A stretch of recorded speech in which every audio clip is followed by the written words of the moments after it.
Brenda, Ellie, and Ila, I unlocked your microphones. It's okay. Hello? We can Hello. start. Hi. Where are the rest of the people? We're what, sorry? Where are the rest? I don't know, but it's their problem. We should start. Yeah. Yeah, what did I want to say? Tonight or later this afternoon, I'm gonna send you the copies for tomorrow's lessons, okay? Okay. Yeah, because I know it's kind of difficult to go back and forth on these slides.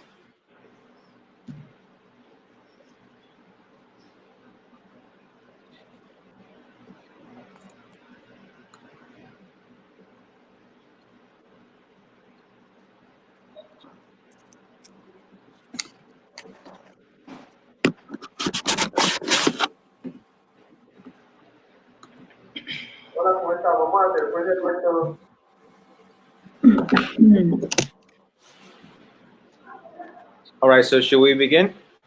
Yes, please. All right. So the only favor that I ask you is I'm going to keep your microphones unlocked, but if you hear a lot of noise in your background, please turn it off a little bit. Yes. All right. Ila, you there? Yeah, I'm here. All right, nice.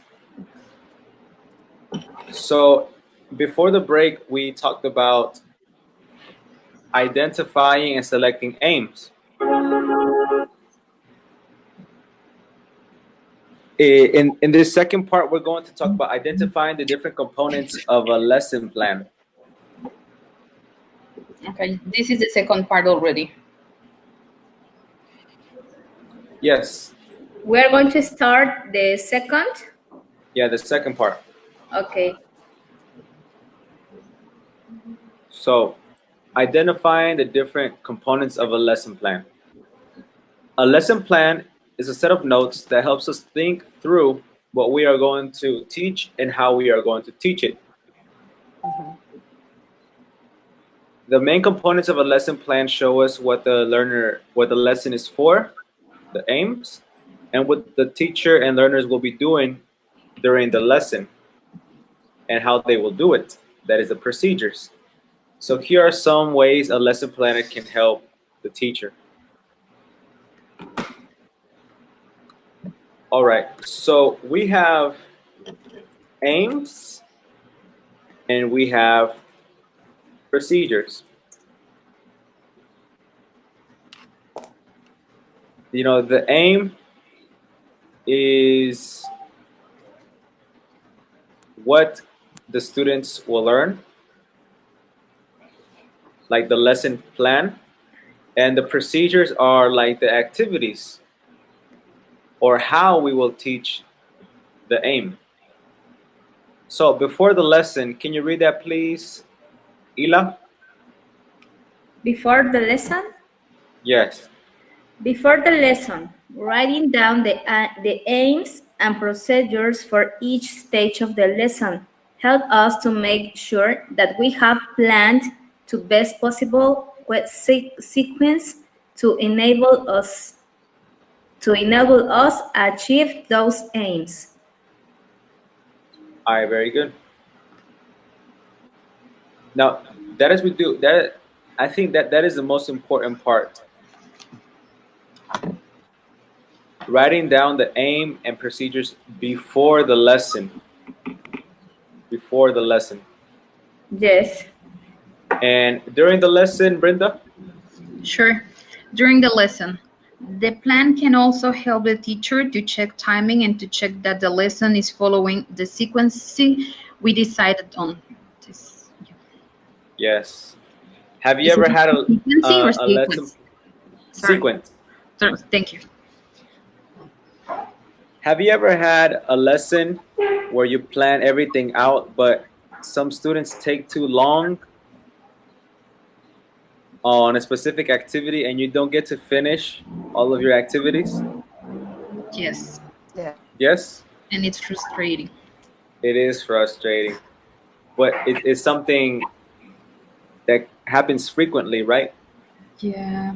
Sí. And after the lesson, Ellie, After the lesson, we can keep the plan as a record and use the plan and notes to help plan the next lesson. very good. So all three things are important. Planning before the lesson, taking notes during the lesson, and keeping a record after the lesson so that it can help you with your next lesson. Okay, so here are some components that might be in a lesson planner.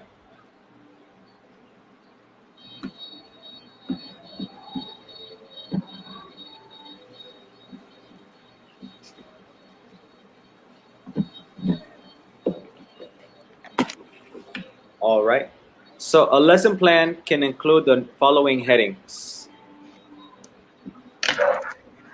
Lesson plan headings is level and the numbers of learners who we are planning the lesson for. For example, maybe I have a B1 level with 30 students. So at the top, I could write B1, 30 students.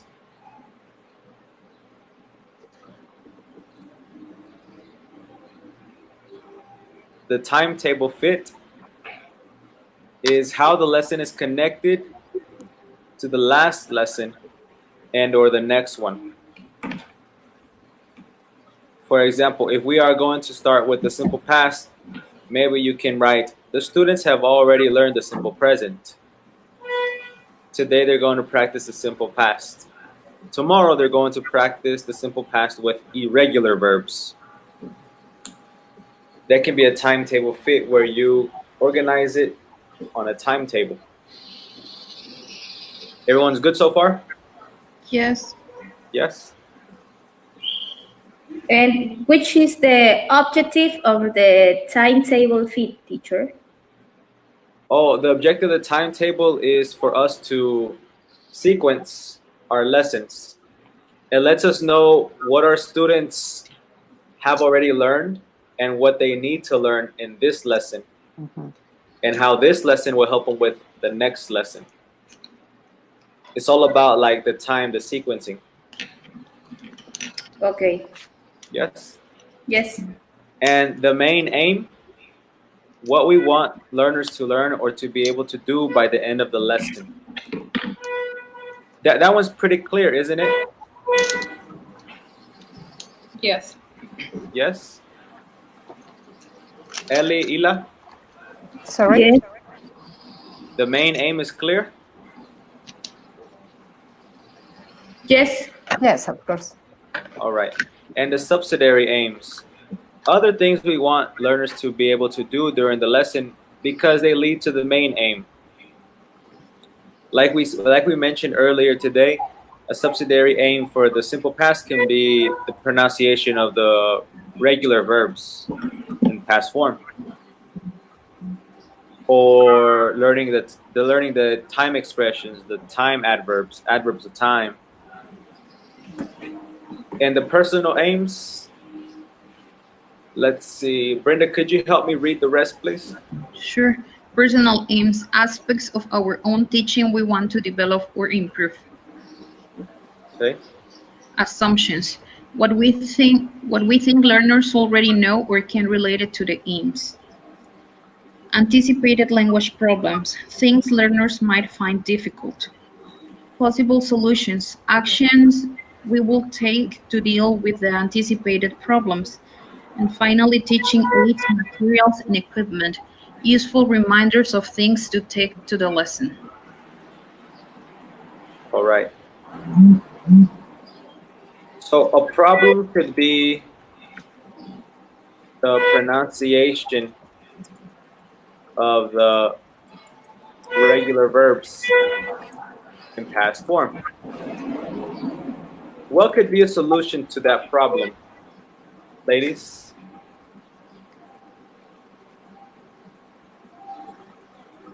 Sorry? What can be the solution for the not so good pronunciation of regular verbs? In the past form, yes. Mm-hmm. Okay. Drills could be a solution. What? Drills. Drills, okay.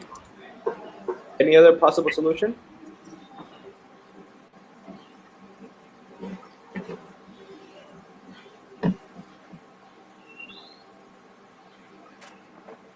No? No, nothing comes to my mind. Is it okay? Drills, is it a real solution? Yeah, it Yeah. works. Another could be teaching them phonology Mm-hmm.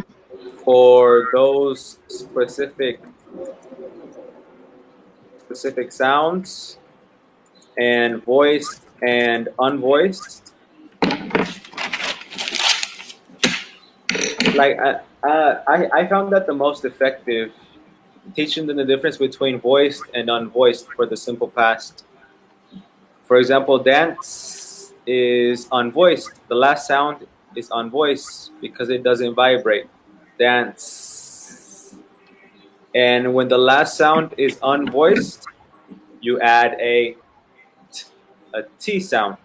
So I would say dance, and all of my students will put their hand right here so they can feel their throat vibrating and say dance. Does it vibrate? They say no, it doesn't vibrate. And okay, when it doesn't vibrate, add a T sound. Let's practice dance. So a combination of drills and a phonology would be a good solution for that. So what are some other problems that might occur in your classroom? For example, when they are learning how to add ing to verbs, sometimes they tend to put double T or to write double T, for example, in write, where they have to drop E off. They drop E off, but also they write double T. So they spell writing with double T, ing. Or double M? Double T. Swimming? Writing. All right, and what is your solution for that? I don't know. You don't know. To teach them the rules. When are they going to be used in this elicit the rules could be. Elicit the rules about the consonant, vowel, consonant thing, right? Mm-hmm. Yeah. That's good. See, you do know the solutions. That is really important, right? And also the assumptions. You know, assumptions is what we think the learner already knows. But sometimes our assumptions can become a problem. Yeah. So assumptions, sorry? Yeah, sometimes our assumptions can become a problem. So for example, I go into my classroom about to teach a simple past, and I assume that all of my students know the simple present. Or I assume all my students know at least 10 verbs, and they only know 2 verbs in English. And that can become a problem. So that is where, you know, we have to be very careful with our assumptions of our students. And we can make use of good teaching aids, materials, and equipment by bringing more material to the class. It will make our classroom more dynamic and more attractive, more enjoyable to the learner. Can I go to the next slide? Yep. All right. Yes, because there are, you wrote all of those things, right? Lesson and number, level and number of students, timetable fit, main aims. Yes, you wrote that? Not really. Yeah, just write the things on the left. Yeah. Write the things on the left. I'm going to to take a picture. Yeah. Screenshot. And either way, you have it in the WhatsApp group. Yeah, I know. So I can write it later. Thank you.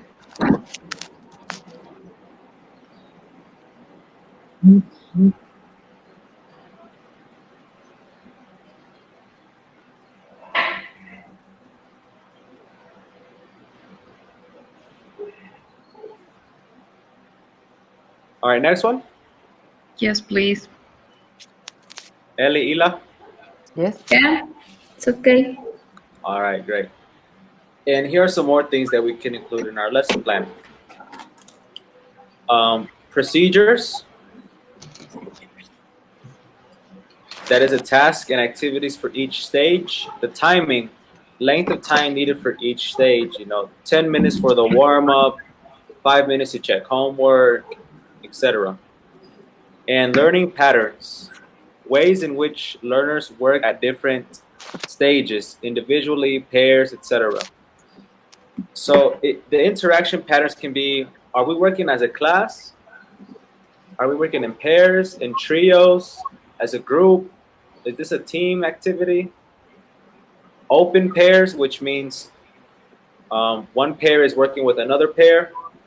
Mhm. There are many interaction patterns, and we will just go more into detail about those in Module 3. And Ila, can you read what it says there when we plan? When we plan, we need to ask ourselves how the procedures we have planned will help to achieve our aims and to make sure there are strong connections between the different stages. We also need to consider variety. Learners for all language need different activities in a lesson. During the lesson, we should teach the students and not be worried about the lesson plan. This can be modified according to the pace of the class. Pace, is it okay? Please. Yeah, pace. All Okay. right. Please. So basically, the flow of your lesson is extremely important. It's very, very important. You need to be able to transition from activity to activity very smoothly, because it's not good to have an awkward class. So always think, how can I make my transitions smooth? How can I make the connections strong between Are, different stages? How are we can I? talking about the strategies or techniques? Yeah, it said with the first sentence. When we plan, we need to ask ourselves how the procedures we have planned will help to achieve our aims, and make sure that there are strong connections between the different stages. Yes. So yes, we are talking about the techniques and the procedures. Remember, our main focus is number one, the student, and number two, the aim. We need to surround our entire lesson around those two things. And we had to make sure that there, for each stage, remember the PPP: presentation, Oh, yes. controlled practice, semi-controlled practice, freer practice, production. We need to make those transitions between each stage very smooth. Um, and we also need to consider variety, you know, for our different learners' needs. If half our learners are kinesthetic and half of them are visual, then we have to include activities for both parts. And if you have students for everything, well, maybe you can't do everything in one day, but during the week, try to touch a little bit for each student. Um, Indirectly, make them special. During the lesson, we should teach the students and not be worried about the lesson plan. This can be modified according to the pace of the class. If you have a lesson plan, don't get frustrated because things don't go accordingly. What you can do is, which activities are the most important. If you are falling behind, don't do the activities that are less important. If you have an important activity and you only have 10 minutes, and you also have a less important activity, of course, do the important one. And don't worry about your class not going the way you planned it to be. It doesn't always happen. There's this saying, I'm going to write it in the chat room. Yes.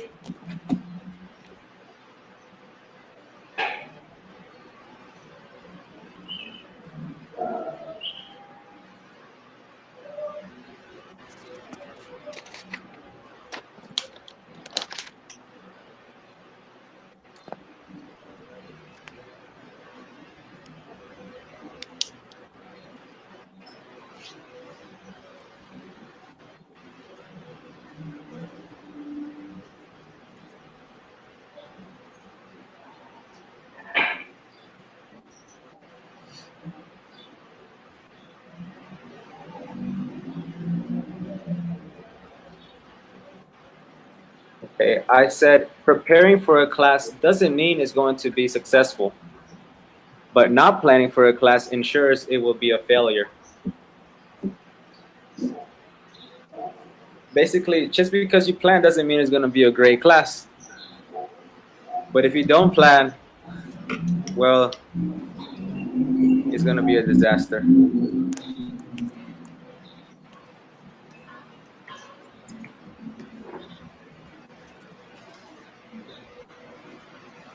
No, no, Magda, it's just a saying.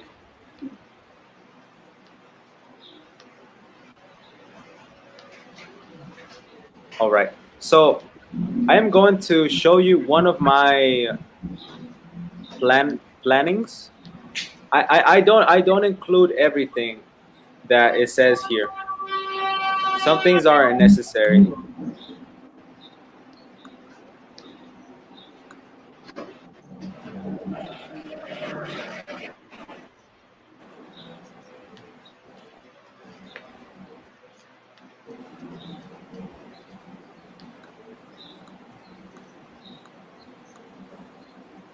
Okay, yes, this is my ugly handwriting. I'm so sorry. Now, as a teacher, me too. I am a teacher too. So what components do you see right here on my lesson plan? What's the question? What components do you see from the ones we just saw about the timetable, the main aim, personal aim? What do you see here? Because I don't have everything. I don't. Do you have time? The timetable? Yeah. It says from 9:30 to 11:30. Oh, no, that is not the timetable. Okay. No, I mean, main the aim time we need to consider, not the timetable. Okay. I don't remember what's the name of it. But well, so you have example of the component. Yes, an example exponent. Yeah, thank you. Should have a state count. You have your main objective to talk about your reactions, I guess it says, and behavior in different, and that's all, and hypothetical situations, which means conditional type 2. Yes, the conditionals or the past modals, right? Teacher, Now, I have a question. Sorry. Tell me. Yes. It's hypothetical or hypothetical? Hypothetical. Thank you. Hypothetical. Yes. Now, what else do I have? You have a warm-up. Yeah, I have a warm-up. But also you have the timetable, I guess. On the left side, it has 10, 10, 5, 5, 5. So it's not your timetable? The timetable? Yeah. It has that is timing. Yeah. Timing. Remember timetable? Hold on. Somebody has a lot of noise. I'm about to see who it is. All right. So the timetable is how this lesson connects to the previous lesson and to the next lesson. I have a timetable right here. Hold on.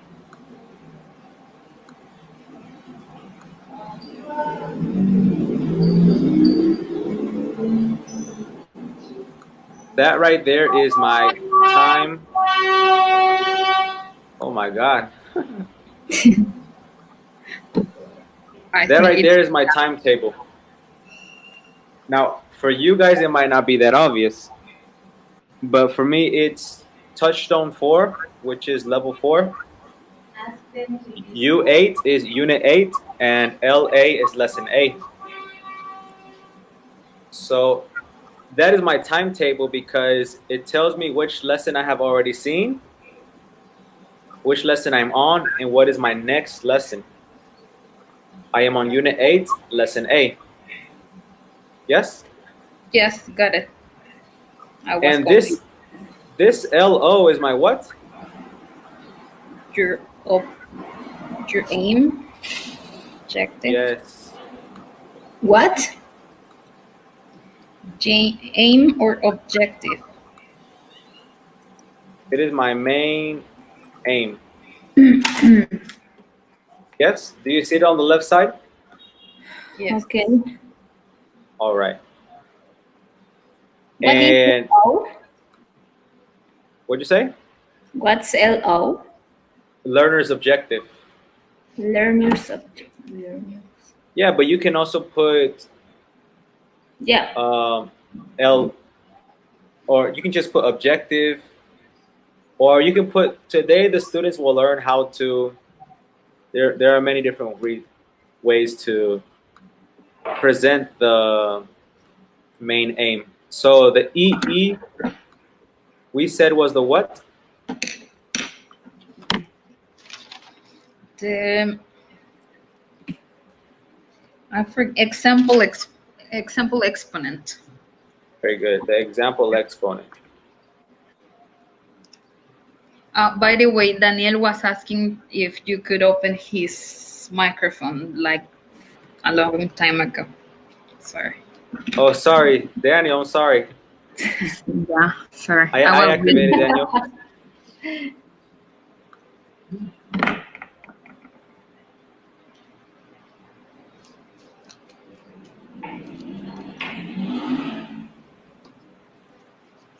Magdalena, I'm gonna activate your microphone too. But I can't. I don't know why. Maybe because we are a lot again. Maybe.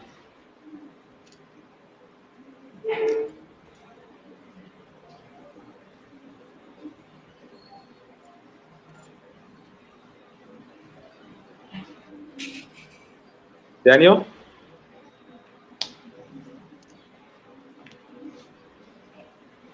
Thank you, Brenda. We hear you, but very low. Can you hear me? Yes, there you go. Yeah. Better. Okay, thank you. Thank you both. Yes, did you have a question? No, I was I was thinking about your question about the timetable, about LO, etc. Yes? I only want to participate, but you can continue. Okay, yes. Help me with this. What is the T for? The time? The time? Time, yes.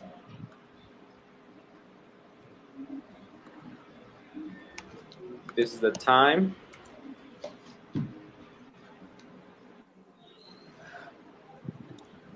And let's see, I'm gonna change my color. Okay. The stage is a part of we can divide the class, right? Yes. Well, the stage is the stage. It kind of doesn't really, yeah, that one's straightforward. Stage is the stage. And the activity, what's another name for activity? I don't remember. What? The warm-up? No, no. Oh, what? Oh, well, I don't understand. What's the question? What's another name for activity? Remember, you were supposed to write down all of the things that were on the left, like the timetable, the main aim, etc. Production? No, not production. No. Not exercise. Procedure? Procedure? Personal aims, no? No. The activity? No. No.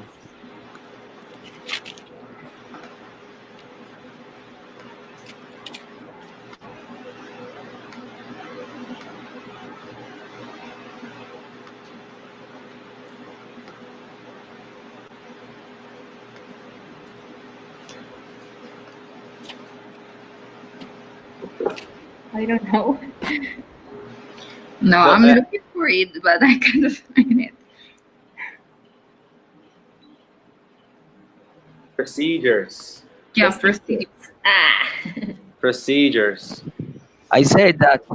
Yeah, You did? that's I'm the so reason sorry. I was like, what happened here? It's okay. I'm so sorry. Yes. And well, like we talked about before, what kind of lesson is this? Is this a PPP or is this a TVL? I missing that class. I think it's a PPP. Yes, it is Because you definitely PPP. Your stages are warm up, presentation, and then you have a controlled practice. So I guess it's a PPP. Yeah, then I have practice semi, practice freer, production, and I have the wrap up.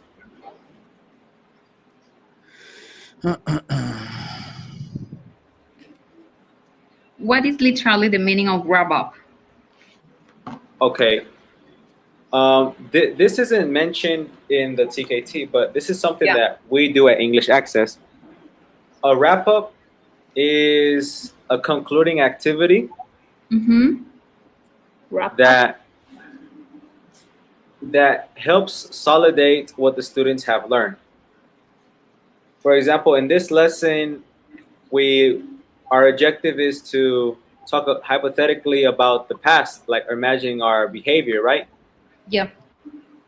So I will ask the students at the end of the class, okay, guys, what did we practice today? And then say, oh, today we practiced how to talk hypothetically. Okay. It's like Very good. It's like a review. It's kind of like, like to revise everything that we have checked. And feedback, Exactly. Right. And I say, okay, guys. So what is the form? What is the structure of today's grammar? Oh, modal, have, and the past participle. Okay, very good, very good. And we do a little game, hot potato or something. It's very simple. Can you give me one example, Fulanita? Oh, I should have gone to school yesterday, but I went to the movies. All right, excellent. Guys, you're doing very good. So today we learned how to talk hypothetically about the past. How do you feel? Oh, teacher, it was good. Or, oh, it's kind of difficult, teacher.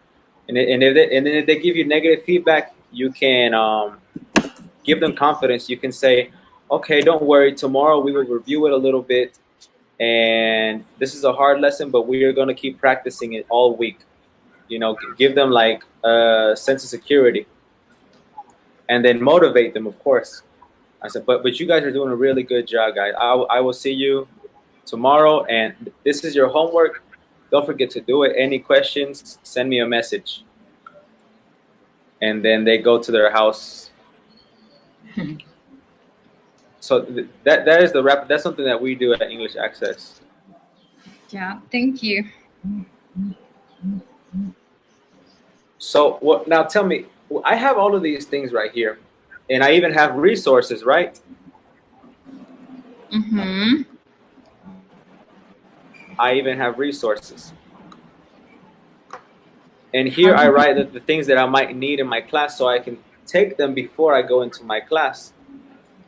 For example, we play Jenga because we reviewed the previous lesson was how to use need in the passive form and need plus verb ing. For example, my car needs to be fixed, or my car needs fixing. So in English Access, we have a Jenga with verbs on it. So I made sure I took the Jenga to the classroom and we play Jenga to review the lesson from yesterday. Okay. All right. Now, what am I missing here?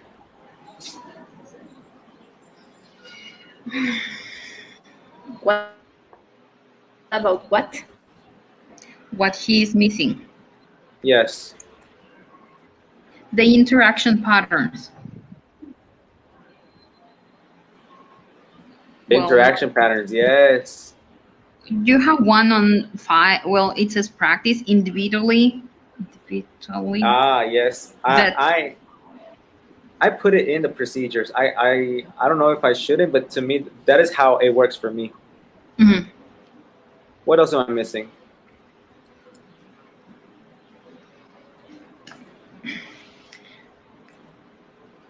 I don't know if assumptions can be on the part where you have the previous unit you talk about. The what? The assumptions. Oh, yes, I don't have the assumptions. That's true. I don't.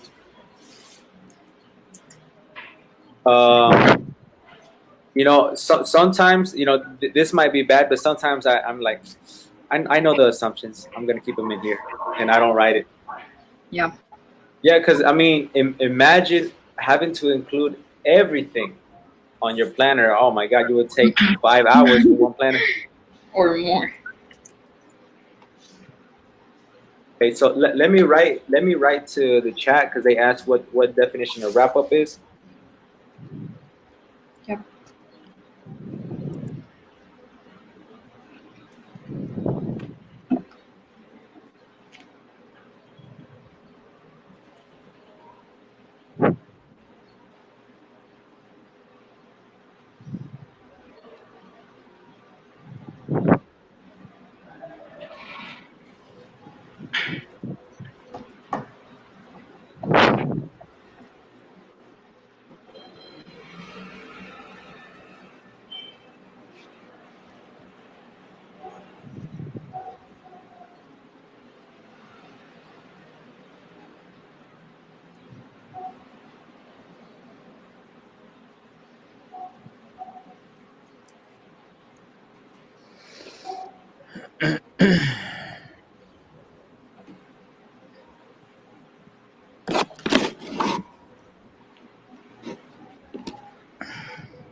Yes, so a wrap up is used to make sure our students know what they have learned, to clear any doubts, to motivate, and to assign homework.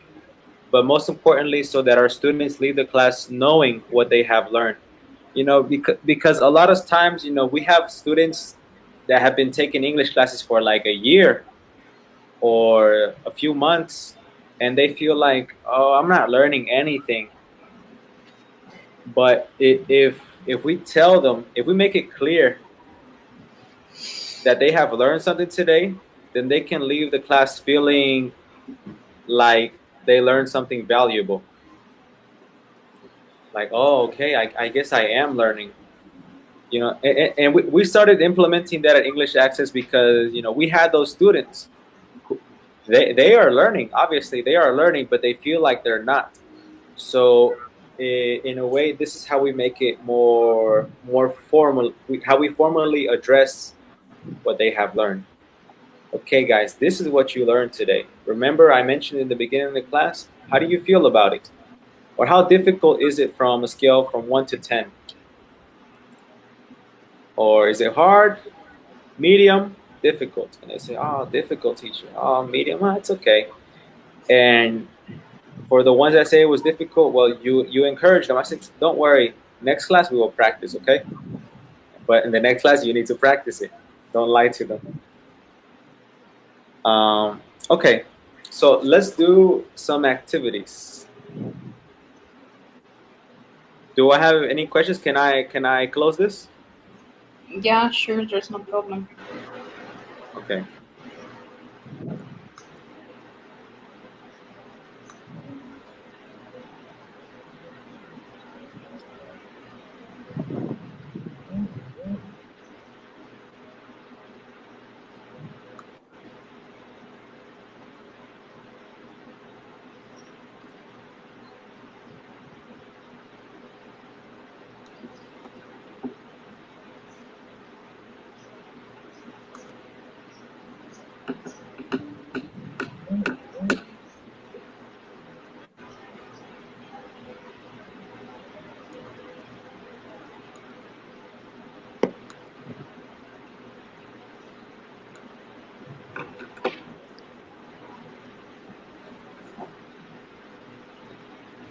All right.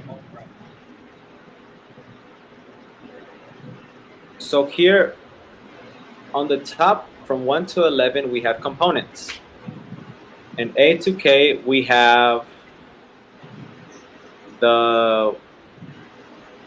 it's called the description.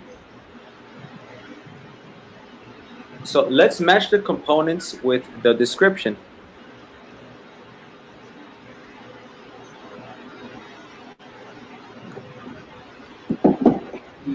Let's see number 1. Can you read number 1, please, Brenda? Sure. The first box, procedure. The most No. important. No, A. The most important. Okay. The most important aim, example given, the teacher's main aim could be to teach the present perfect or develop listening skills. All right. And what do you think that is? The procedure, interaction pattern, timetable fit, stage? Stage? No.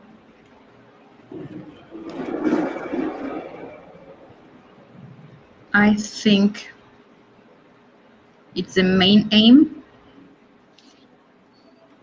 Is the main aim? Mm-hmm. Yes. Yeah. Number 5. Yes, it is number 5. Very good. Yes, remember, the most important aim is the main aim, no matter what. Okay. Ila, number 2? B. Oh, sorry, letter B? What the teacher would like to improve on in his or her teaching to reduce the time I spend writing on the whiteboard. All right, so what do you think it is? Personal aim. The personal aim. Do you all agree? Yes.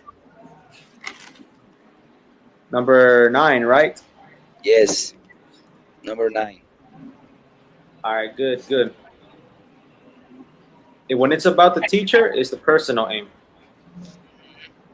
Okay. Let's see, Daniel. C? Okay, letter C. The detail of exactly what is going to happen in each stage of a lesson. Example, students use the language of complaints in a role play in pairs. Okay.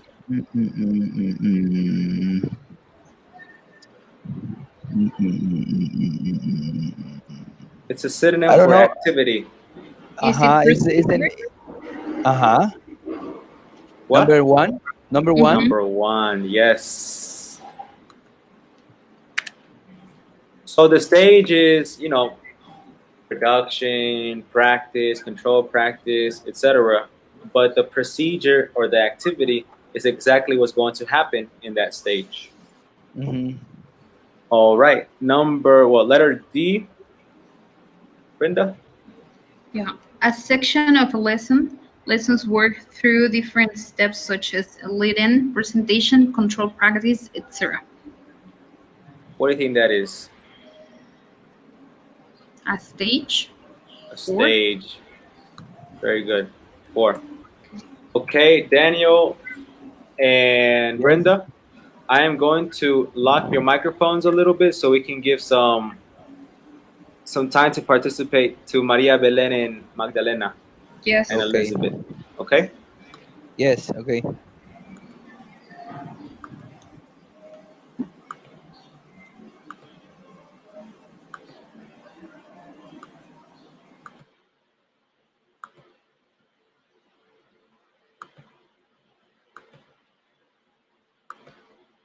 Ellie? Maria Belen?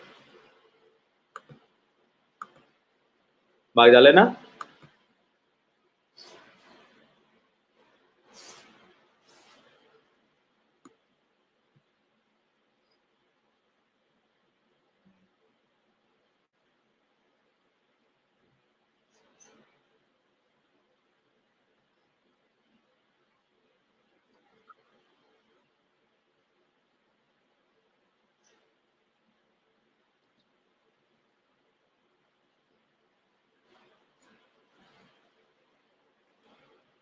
Activate your microphone.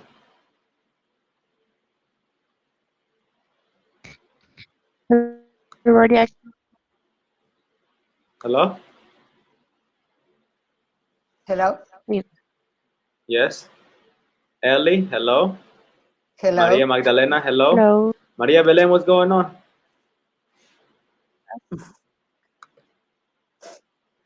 I think it's number 6. Letter E is number 6? Yeah. Yes, you are correct. When teachers plan lessons, they think about how long each activity will take, and they usually write this on their lesson plans. It is 6, the timing. Very good. And the F, Can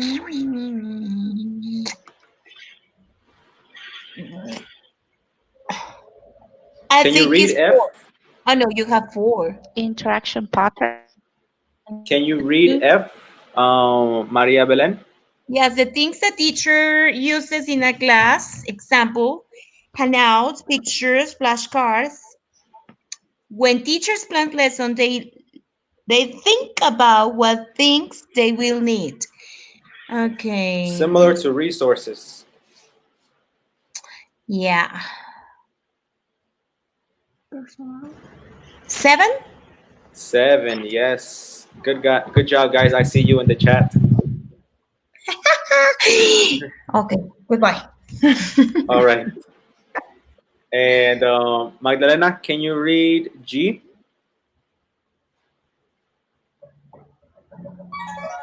Okay. We're planning a lesson. Students might find difficult about the language or skills in the lesson, so that they can help them learn more effectively at certain points in the lesson. Okay.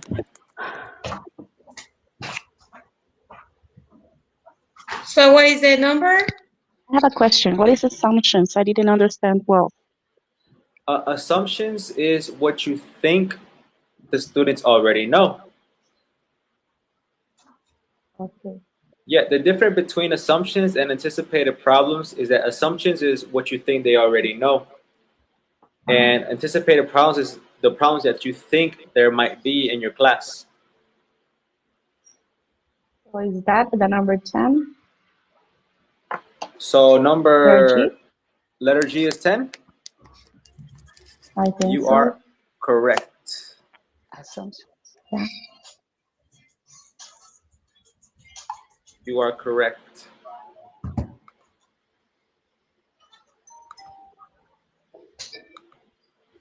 Ellie, can you read letter H? Yes, just a question. Letter G is 10 or 8? 10. 10? Can It's you okay. can you see it Okay. there or? Yes, Anticipated it's problem. correct. It is a 10. Yeah. Okay. Okay. So when teachers think about what they believe their students will know or how they will behave in a particular lesson. It's number 8, what you I has think already it's said. going to be assumptions. Assumptions, yes. When teachers think about what they believe their students will know or how they will behave in particular lesson. Yes. Smarter. Go ahead. The different ways students and the teacher work together in class. Students to students, in pairs or groups, or teachers to students in open class. Easy. Interaction pattern. Yes, Pattern. interaction pattern. Very good, Daniel. I see you. And good job, Maria Belen. Let's see, J. Magdalena. Yes. How a lesson fits logically into a sequence of lessons. What goes before a particular lesson. How a lesson links to and helps students with the following lesson. The procedure, number 1. J. Number 1. The procedure. I think so. No. Yes. No. Yeah, could be. 3. Number 3.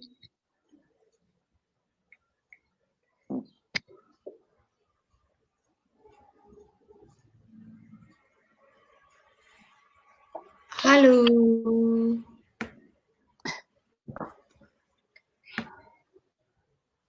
It's no 11.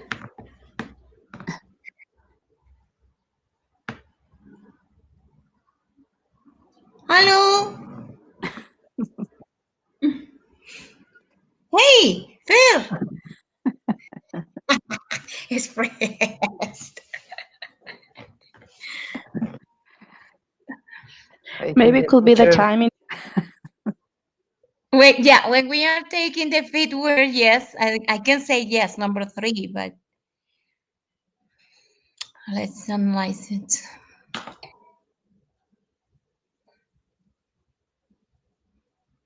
Fernando. Chill. He just. I have the headphones. Am I telling? Yeah. Ah, Maria Magdalena. What a rude person you are.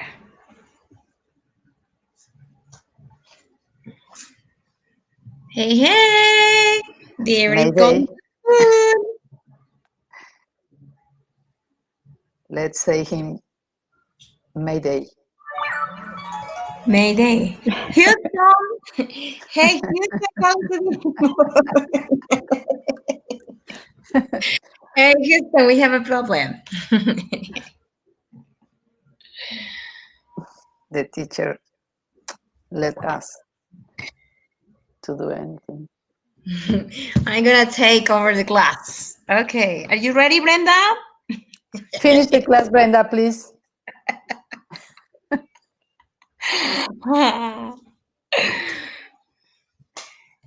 Brenda. I'm gonna manage the class, Brenda. Brenda.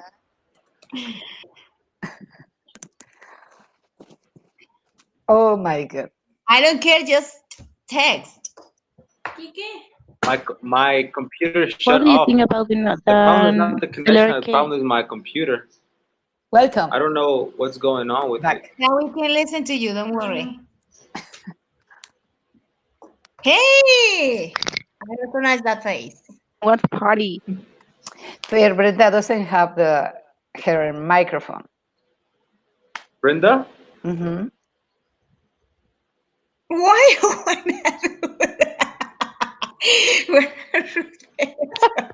It's Yuri? because Belen is spelling. Not her. There you go. I turned them off.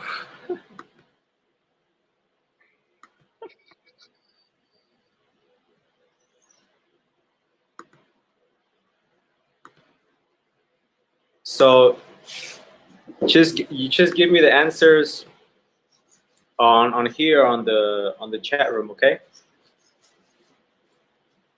So what is J? How a lesson fits logically into a sequence of lessons, what goes before a particular lesson, how a lesson links to and helps students with the following lesson. J is what? J is 3. Yes, yes.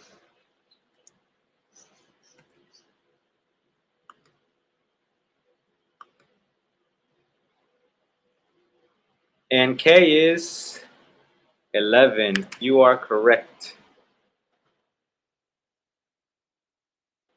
All right. If you want to, you can take a picture of that. I'm going to work tonight, so I can send it to the WhatsApp group maybe, and then all of you can send it to your emails from there. Definitely, I will, because I know it's a pain to be like this.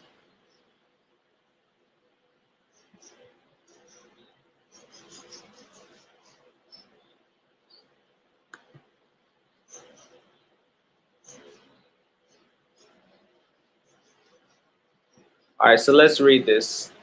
For questions 1 to 8, match the classroom management strategies with the problems of group or pair work listed A, B, C, and D. Mark the correct letter, A, B, C, or D, on your answer sheet.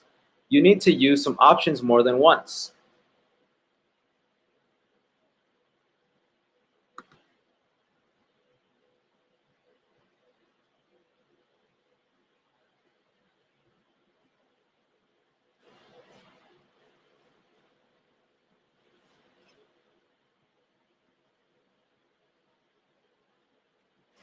All right.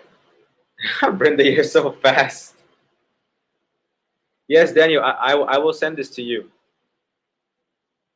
I will send this to you tonight. I will send the lessons from today to the WhatsApp group,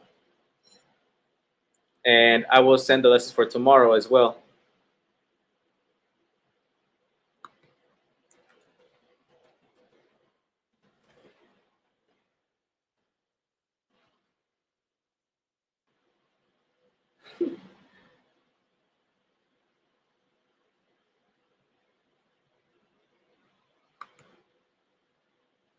So number 1, you said it is B.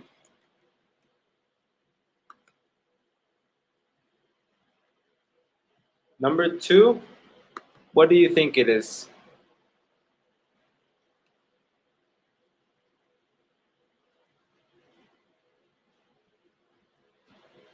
Number 2, students talk about what they did at the weekend.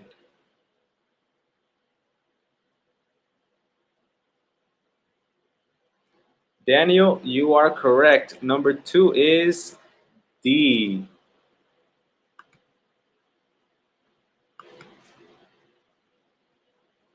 Number 3, tell students to put 4 photographs in the correct order.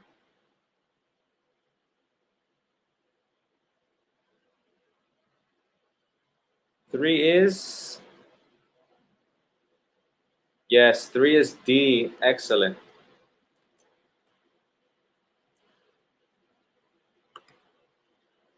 Ellie, where are you?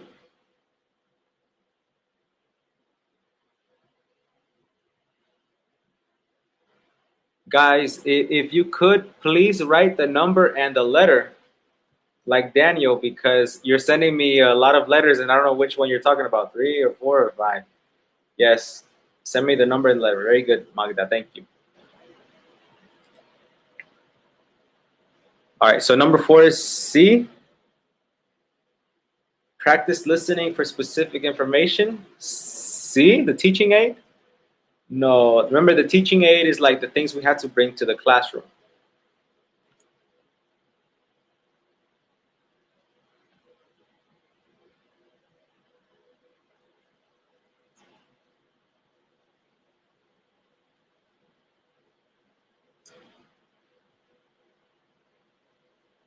Yes, exactly. 4 is definitely A. It's an objective. It's an aim. To practice listening for specific information, that is a skill. In this case would be our aim. Practice improving our skills. All right, so let's look at number 5. Recycle recently taught vocabulary in a different context. What do you think that is? Number 5, B, personal aim? Kind of.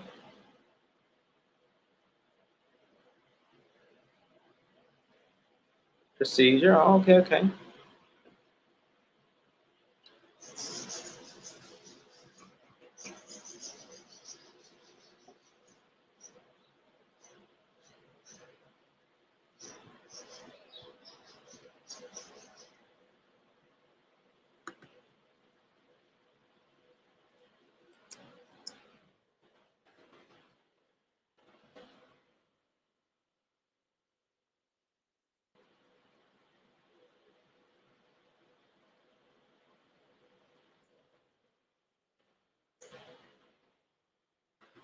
Number 5 is A.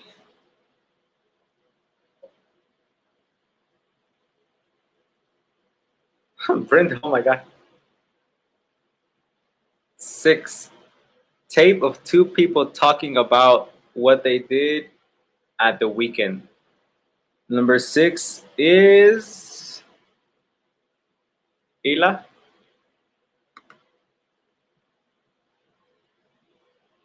6 is B. Okay. B. But my question is, remember, personal aim is for the personal development of the teacher. How is recording 2 students talking an aim for the teacher? How is that a personal aim? It's not a personal aim. It's not for the teacher.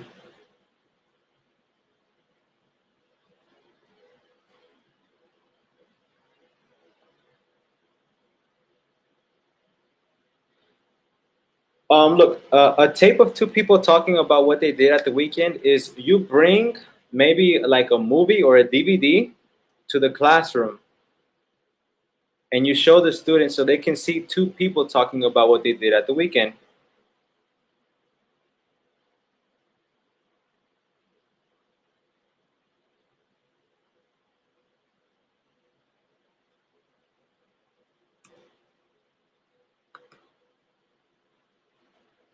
Number 6 is C, because you have to bring the DVD. You have to bring the tape into the class.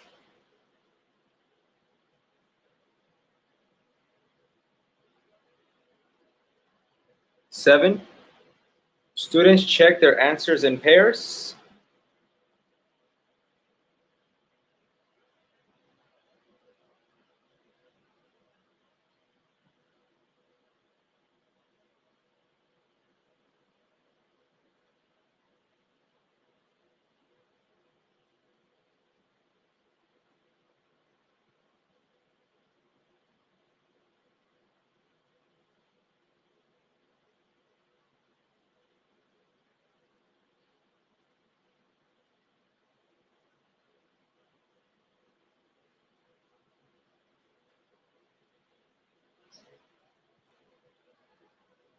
Number 7 is D.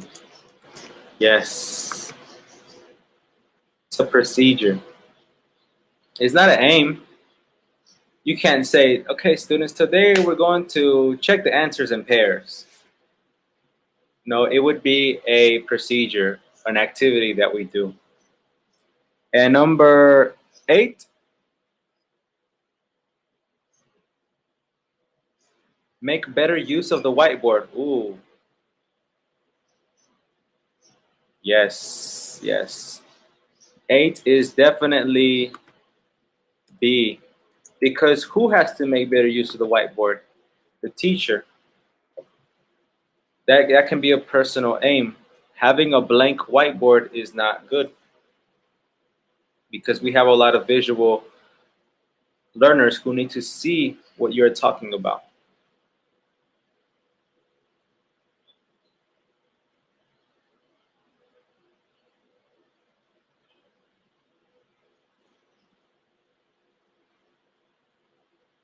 All right. Ila, an aim is the objective. An aim is the objective.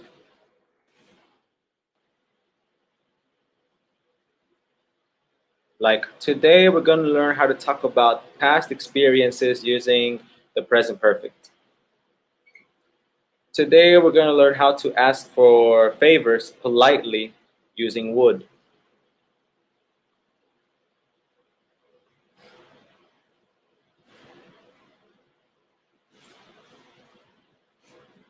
Yes, personal aims are things, are goals for you as a teacher, things you can improve on.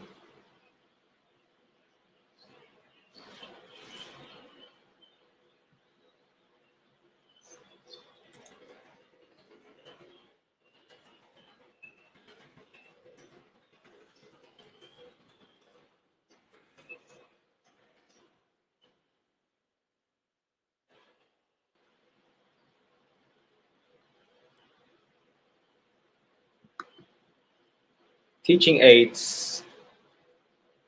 Yes, the teaching aid is the resources.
Yes, Magda, and I know.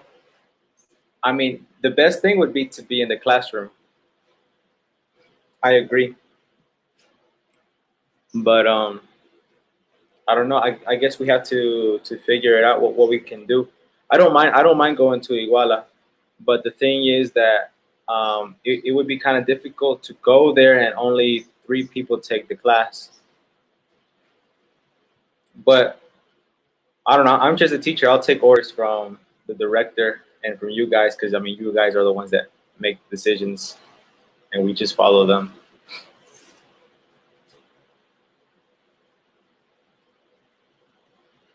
So, oh, don't worry. It's okay. So that is it for the lesson plan components.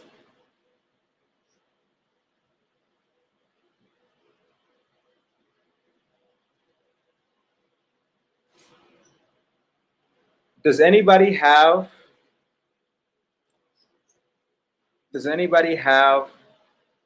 a planner with them?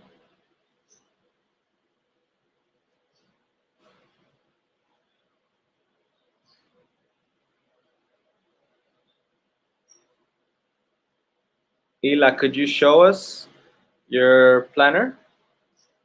Maria Belen and Magdalena, you too?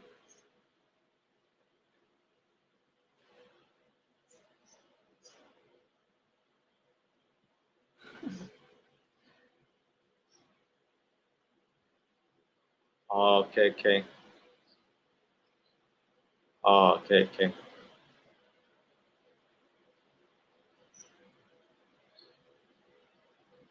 Well, Ila, I'm going to activate your mic so you can show it to us.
Magdalena, if you'd like to send it to me on WhatsApp,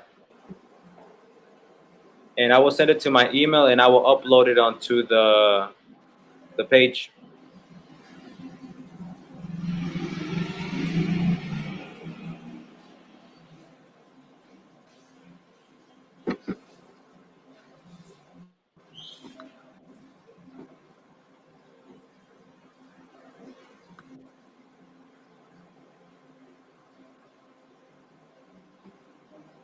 Ila, Okay, teacher?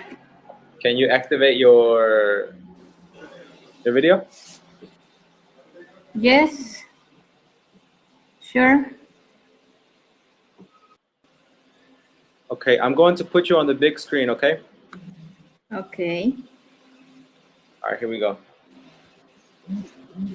Can you show us your lesson plan? No, I have in my computer. I don't have Oh, oh, okay. I thought you had it like physically. No, let me Well, review.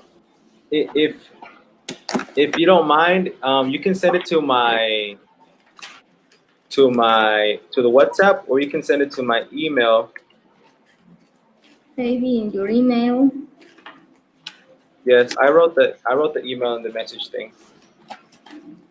I Whatever leave you them prefer. in my classroom. Sorry, I didn't understand. Oh, don't worry. Maybe in your email. Yeah, I put my email on there.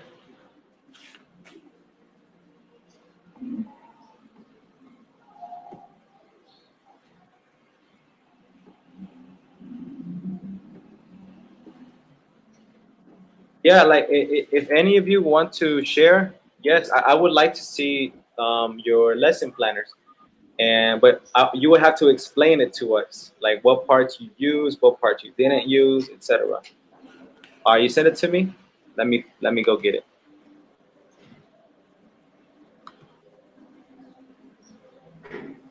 All right, Magdalena, I received yours.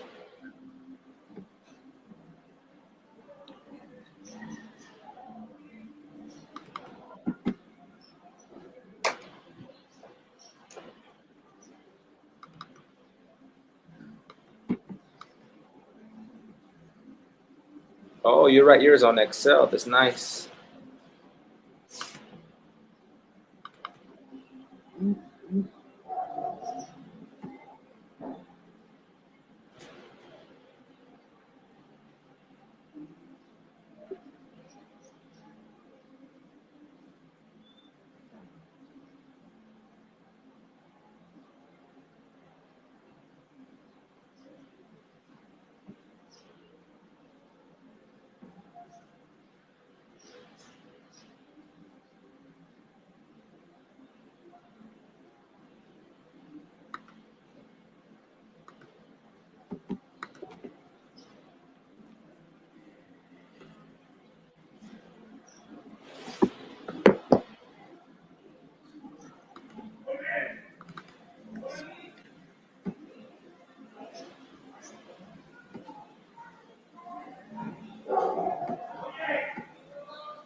On the third pestaña.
All right.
I don't know what I did. Hold on.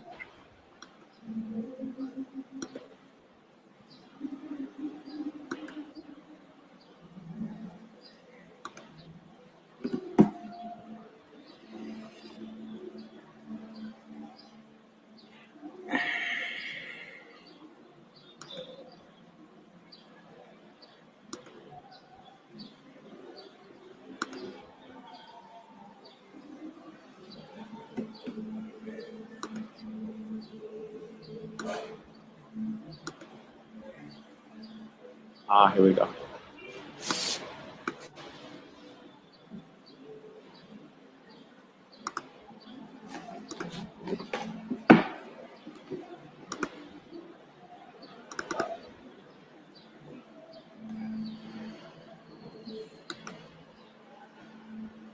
Okay. Well, while Brenda is explaining her planner, Ila, I will go to my email and download yours. Okay. But wait a minute. Let me check if I received it.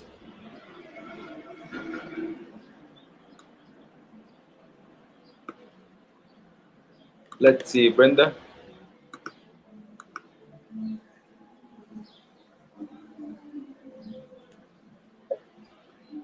No, I didn't receive it. Yeah.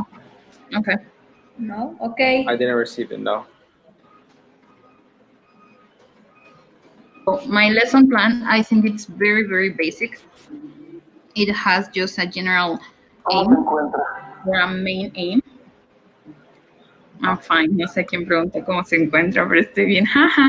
Ajá. Tiene un... Sorry. No, es broma.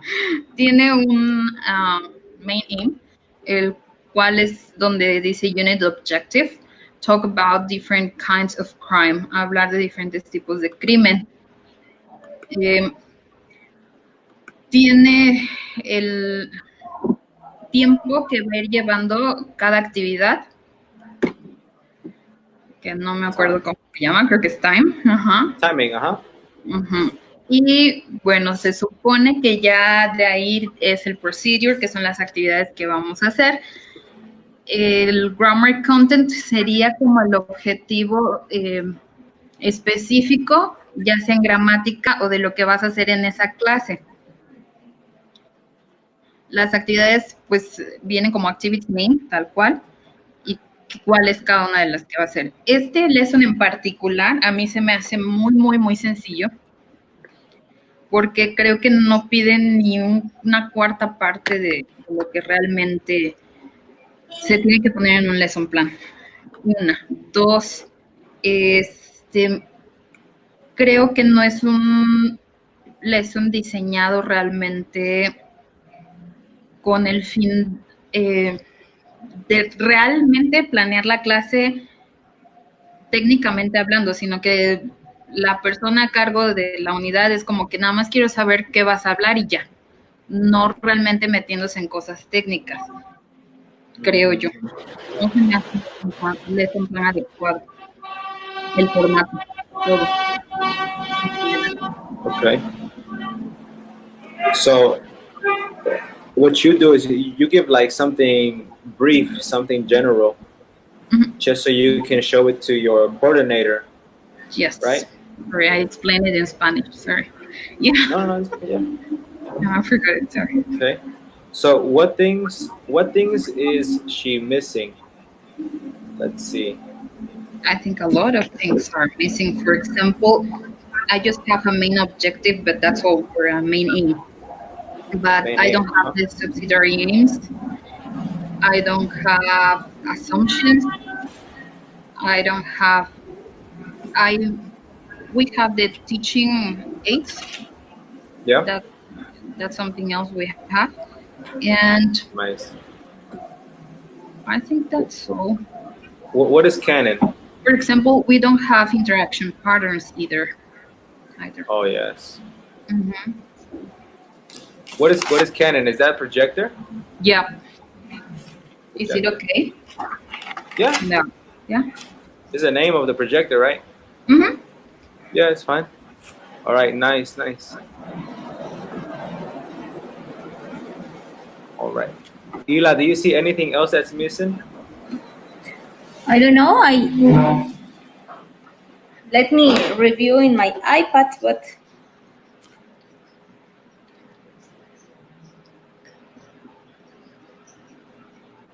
For example, Like sorry. on Brenda's thing, do you see anything missing? I have level, but I don't have numbers of students. Oh, you don't have the numbers too. That's Mhm. true. Okay, okay.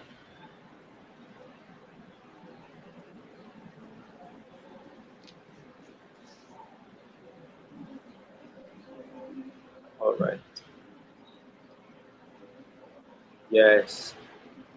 Well, thank you, Brenda, for sharing yours. Magdalena, I don't know why, but I couldn't download yours. I received it, but I couldn't download it. Maybe it's my computer. It's messing up. And Ila and Ellie, I didn't receive yours. I'm sorry. it's okay, teacher. So let's continue to the last topic.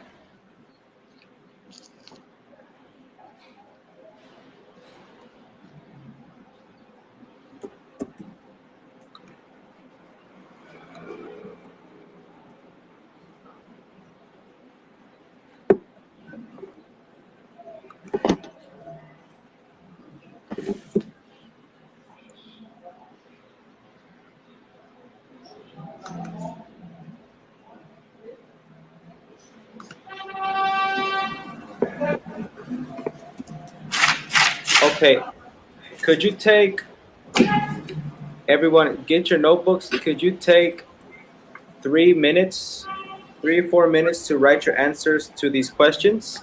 What is assessment? Why do teachers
Sorry, I need to get another laptop.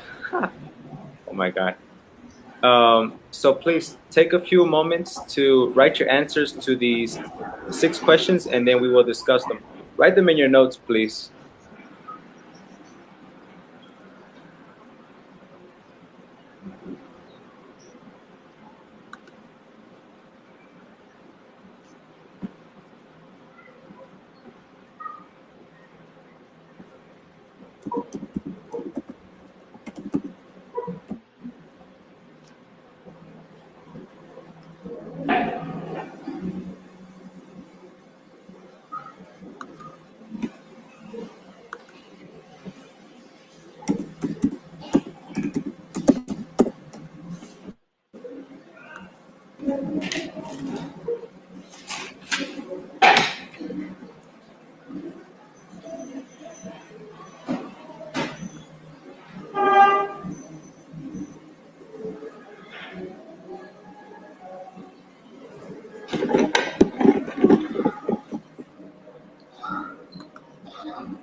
Eli, you wrote your answers?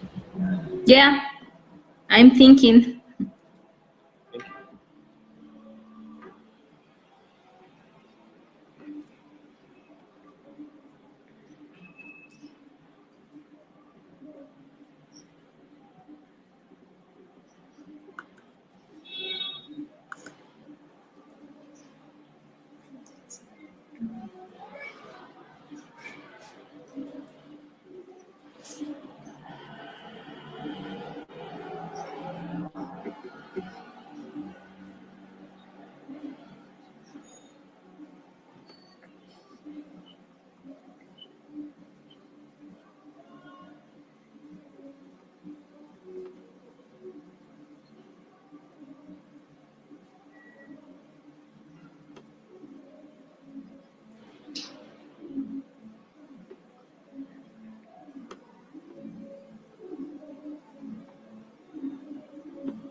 All right, so let's take turns.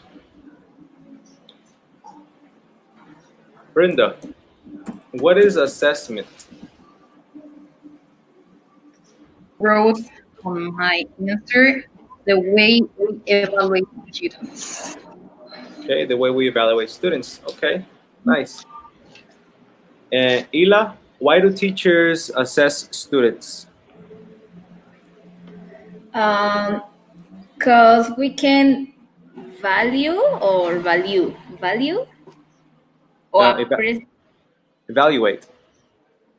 we can evaluate their skills, and we can improve them with this assess.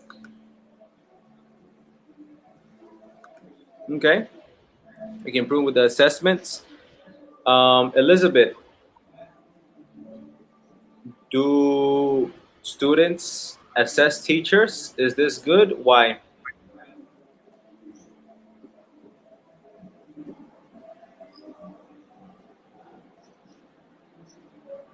Elizabeth?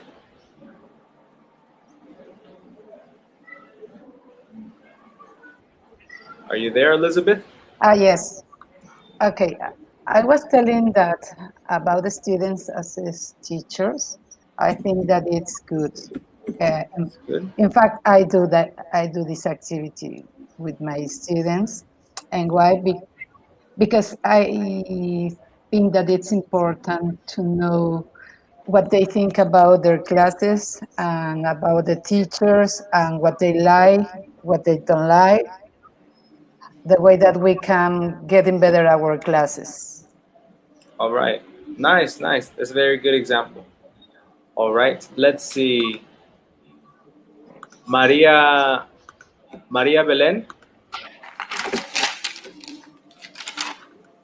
What do teachers assess? I suppose the skills, all abilities in English, grammar, reading, listening, sometimes writing. Oh, nice, nice. The teacher needs to know about students. All right, Sometimes, very good. sometimes oral exams. Yes. Speaking. And another thing that teachers assess is their progress, right? Their progress and their attitude. How do they Okay. feel about the classroom and stuff? Okay, good Okay, very idea. good. Thank you, Maria. Teacher, a question. Tell me, Hila. What do you think about evaluate the attitude? What do I think about students? For teachers evaluating the attitude? How do you evaluate the attitude? Well, I usually do it in the last activity of my class. I ask the students, so how do you feel about the lesson, guys? Oh, it was difficult, teacher. Oh, it was hard. Oh, it was boring. I didn't like it. And that lets me know their attitude towards the lesson. And if they say things like, "Oh, it was boring. I didn't like it," then I know that I have to fix it. And actually, you can evaluate this attitude when the, oh, I forgot it. When you are having a conversation, when you are having it's a kind of feedback, and when you're practicing in the classroom, uh, you can notice the attitude students have participating, answering, body language, everything. Oh, yeah, that's good. That's good. You can see them in the Yeah, classroom, right? That's that's my nice. idea. Okay, thank you. All right, see, let's give Magdalena a time to speak. Magdalena?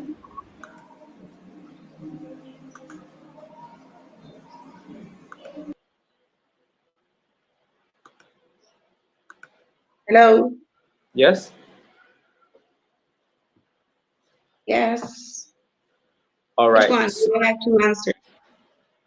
When do teachers assess students? Okay, it's supposed that in the end of a unit, in the end of a partial, maybe the end of the course, they can assess us with projects or grading tests, oral test. That is my answer. All right. Very good. So basically, all the time. Teachers Yeah, assess students all the depends time. on the teacher. All right, very good, very good.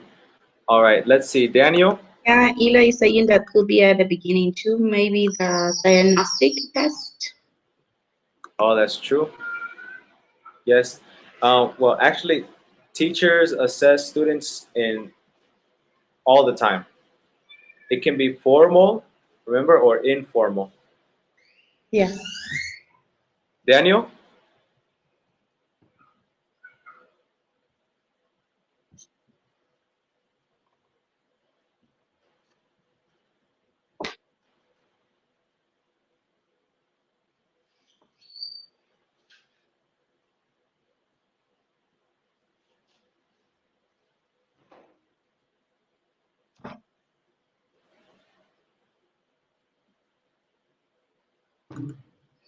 Then your microphone and your camera is unlocked. You hear me? Yeah. Yeah, a little bit. Okay. Last question, right? Yes. How do teachers assess students? How? In Yes. different ways, right? It could be in writing. It could be with questions in an oral exam. It could be in a open questions. When you have to write, it could be in an open questions with a multiple choice, with a match the columns, with a uh, completing gaps or blanks, etc. All right, very good. So, question for you, Daniel, is Yes, are assessments always formal or can they be no, informal as well? none. It could be informal as well. All right, nice. Can you give me an example of an informal assessment? Yes, yes. When a students give more, give an example or tell adopt even, you can answer or you can encourage to or clarify the and you can say that they are going to do well on the class. No, Yes, very I good. think. Exactly. That is definitely informal. Hmm. All right. So now let's do this. We're gonna take turns reading. Let's see. Hila, I'm gonna take you out the camera a little bit.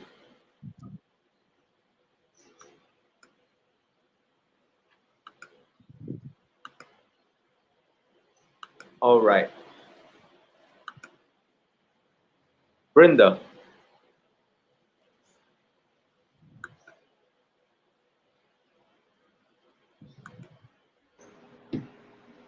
Do I read?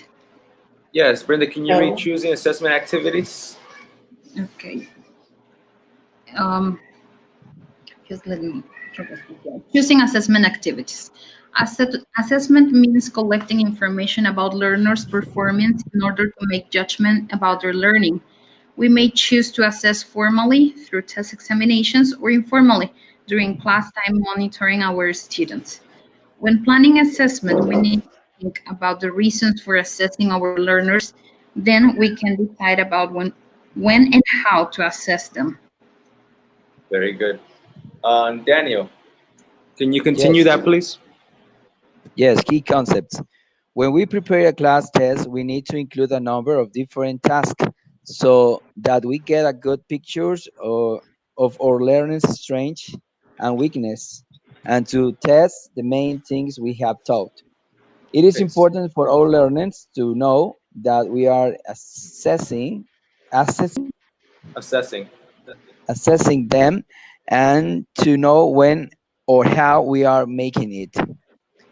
We can carry out informal assessment of productive skills in larger classes by assessing a small number of learners in different lessons and recording opinions in record books or in a checklist. We can carry out informal assessment for receptive skills by taking to listening and reading tasks and making notes on their performance. We need to plan informal assessment in the way we plan our teaching. All right. Okay. All right. Um, anything that you might not understand, guys, can you write it in the chat room? Yeah. You know, assessment means collecting information. It doesn't necessarily mean it has to be a test. You know, test is just a one way of assessing your students. Mm-hmm. You know, and we can't just assess our students just because we want to. We have to have a reason. Like, why would Yes. I ask you for the pronunciation of this word? Oh, so I can make sure that you're pronouncing it well in the class, or so I can make sure you pronounce it well to other people. And you know, you need to think about when and how to assess them. But assess, it means evaluate, or Yeah, it just assess. recollect information about what to Yeah, evaluate. a synonym for About the assess means evaluate.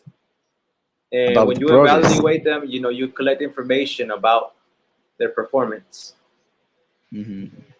how they're doing, what things they understand, what they don't understand, you know, and stuff like that. Could be like evidences about the work during the class, during the, I don't know, semester, Yeah, quarter. yeah, It could exactly. be. That's one type of assessment. Okay. All right, now look at the first tab. It says we can get a better picture of our learners' strengths and weaknesses. All right, so, you know, assessing is very important. It lets us know which students need the most help and which students have it or understand it. And that way we can make the next lesson or the next class, the next review effective for everyone. All right? Mm-hmm. You know, we can't always assess students without them knowing some. We have to, you know, let them know, like, okay guys, we're going to assess you. I want to see how your pronunciation is. I want to see how well you can write a sentence, etc. And you know, it doesn't matter whether you have a big class or a small class. There's always a good way to evaluate your students formally and informally. And informal assessments are more common, like having the speaking partners, I mean, in pairs, or having it speak as a group, making a list, etc. And for receptive skills like listening and reading, well, we can write something on the board, a question, put A, B, C, or D, put the audio, and they had to circle the correct answer. And well, we're not going to give them a grade. We're just going to ask them why did you choose that answer and something, and that is informal. Okay.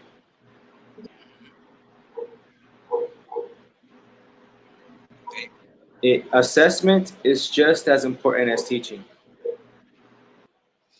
It's just as important in teaching because, you know, it gives us an idea of everything that we have been teaching. Next slide.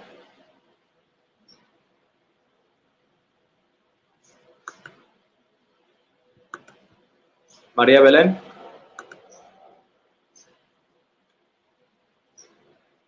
I think that she's not activated.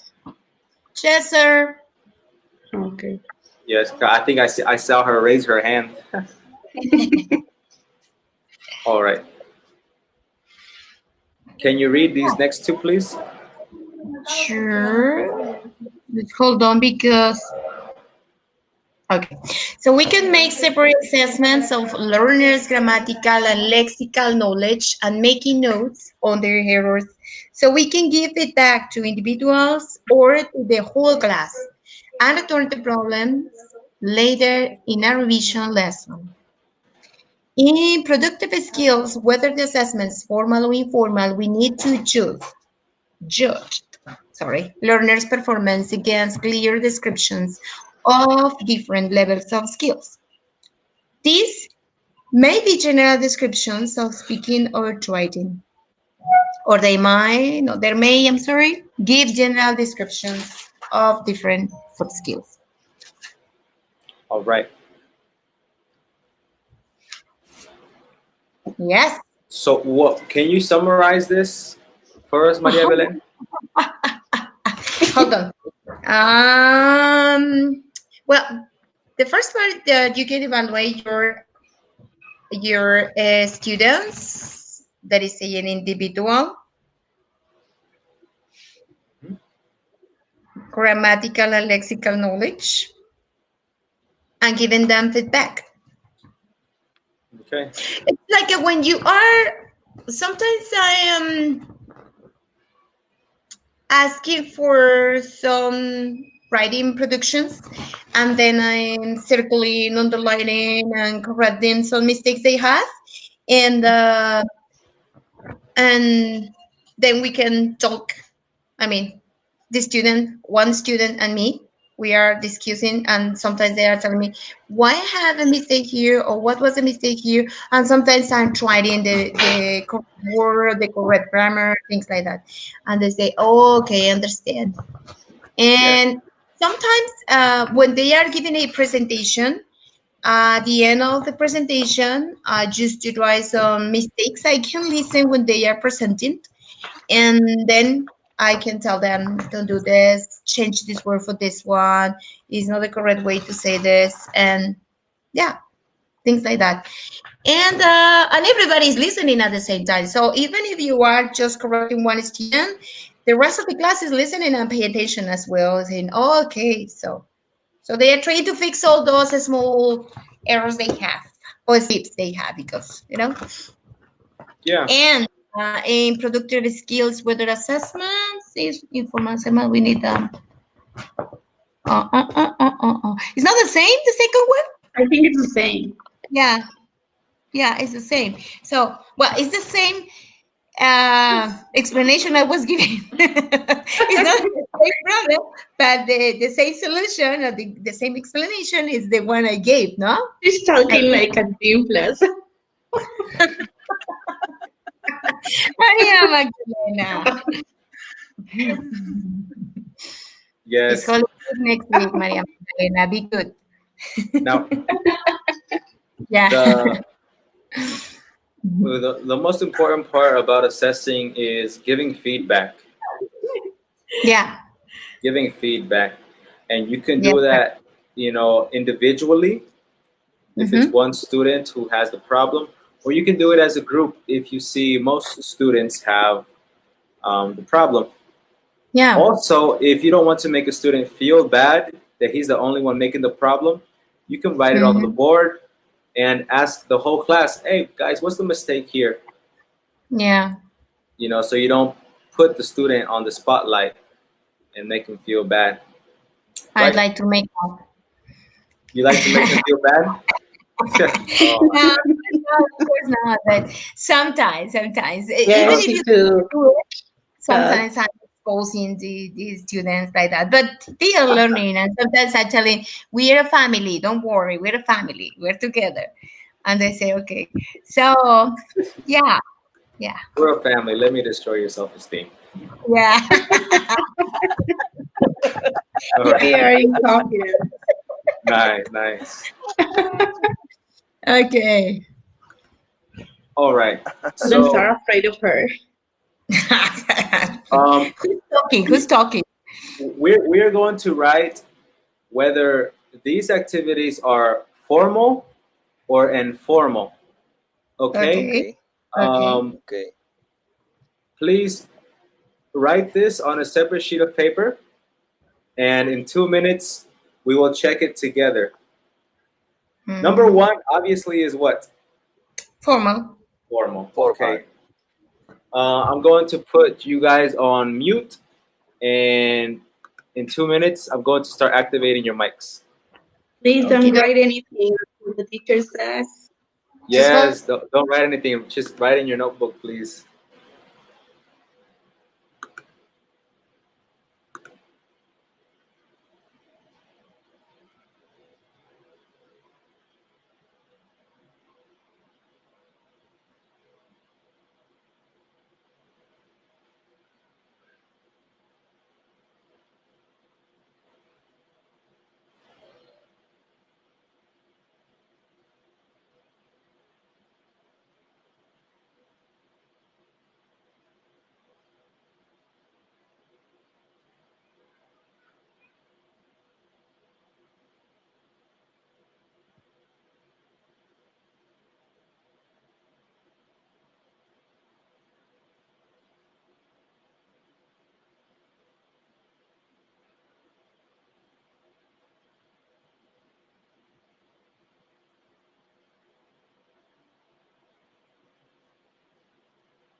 All right. Since everyone is finished, let's check our answers. Number one is formal.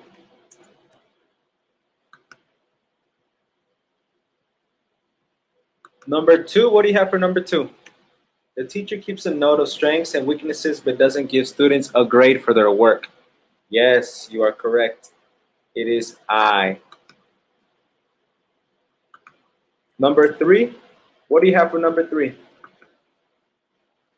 Classroom activities, discussions, and role plays. Yes, you are correct. It is I. Students get a grade for their work. Number 4 is F. Yes, you're on fire. 5, to help teachers to select appropriate material and activities for a lesson. Maria Belen and Maria Magdalena, you have different answers. Oh my God. Okay, 2 people say F for number 5.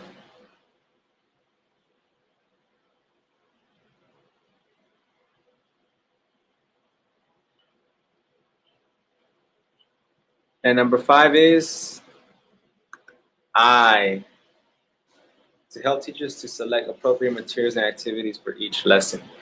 Well, nobody is receiving a grade there, so it's informal.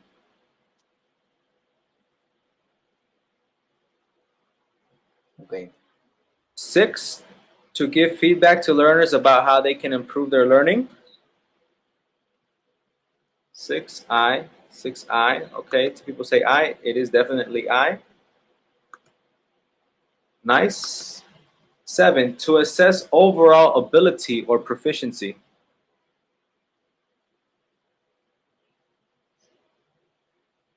Oh, my darling said both. Nice, nice.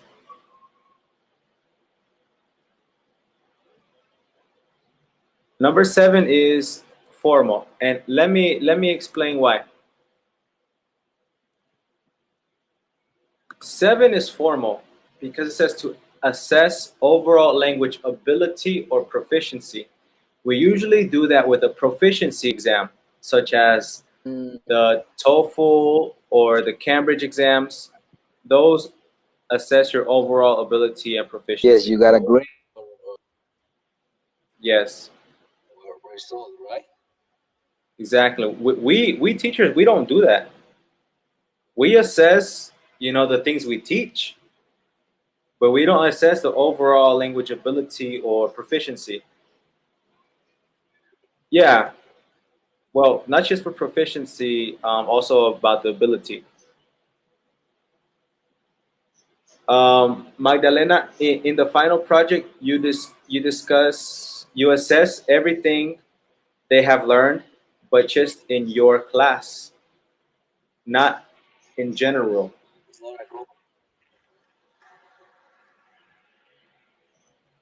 All right. So, is everyone okay with number 7? The proficiencies are usually the TOEFL, the Cambridge, San Diego University. Yes. Okay. Cool. And 8. What do you think 8 is? Daniel's giving us a tour. Ya nadie tiene la cámara activa. Teacher, Nice. Sorry. Yes. I have a question. What Tell is me. the difference between an exam and a test? Exam and a test. Well, to be honest, I use them interchangeably, but a test is like bigger than an exam, and an exam is bigger than a quiz. But most people don't really pay attention to that. Okay. So a quiz can be like very small. An exam can be like a little bigger, and a test is more formal, like the most formal of them all. Okay. Okay. Magdalena, definition for what?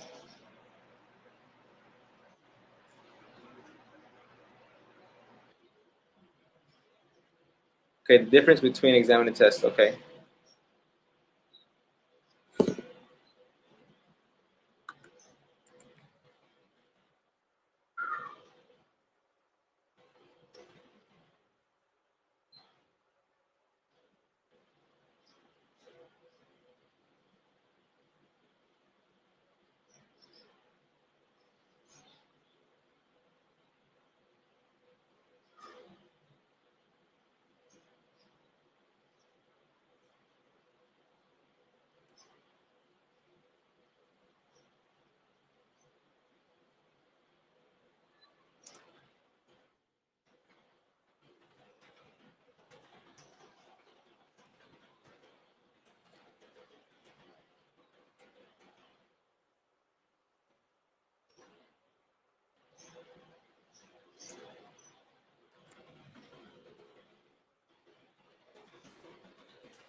test, it could be a question.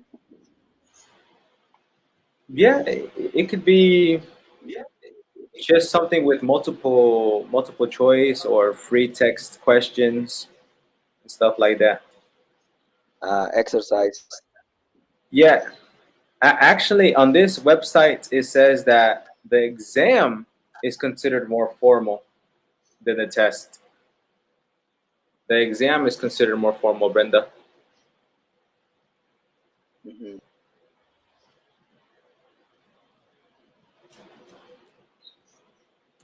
The exam is more longer, right? Yes. Hmm.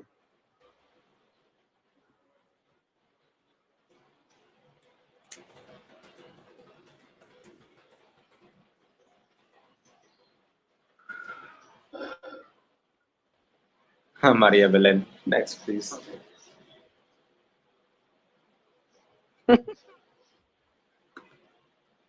Okay. I guess the longevity doesn't matter, but according to this website, it's called the Online Exam Builder. The test is just to measure the level, and the exam is to see whether they fail or they pass.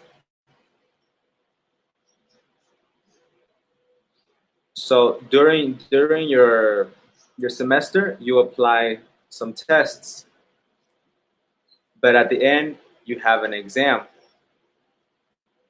according to this website.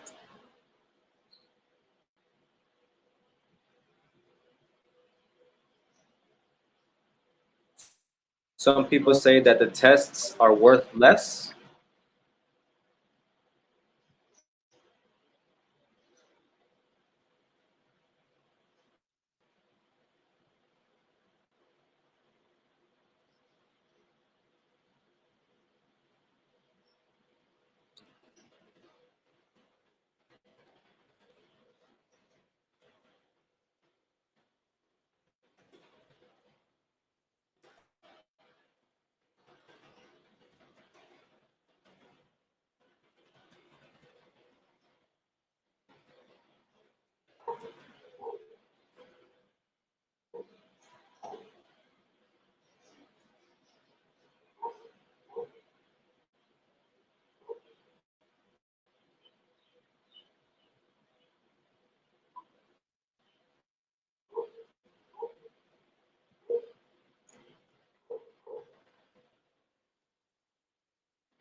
Okay, so the test is worth less.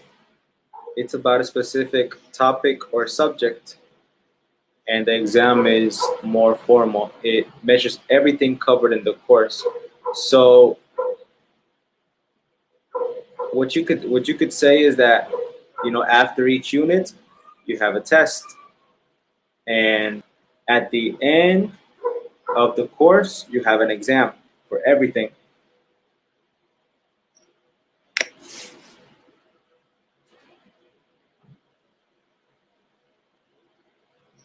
Yeah, basically the final exam.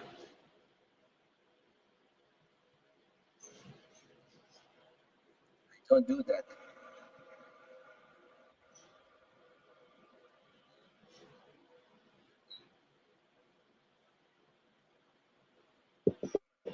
Okay,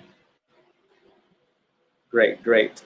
So let's see. Number 8, what do you have?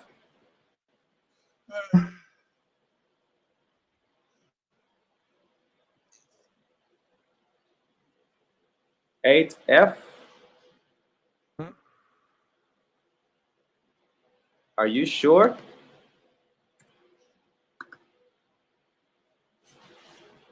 Yes, 8 is F. Number 9, homework tasks.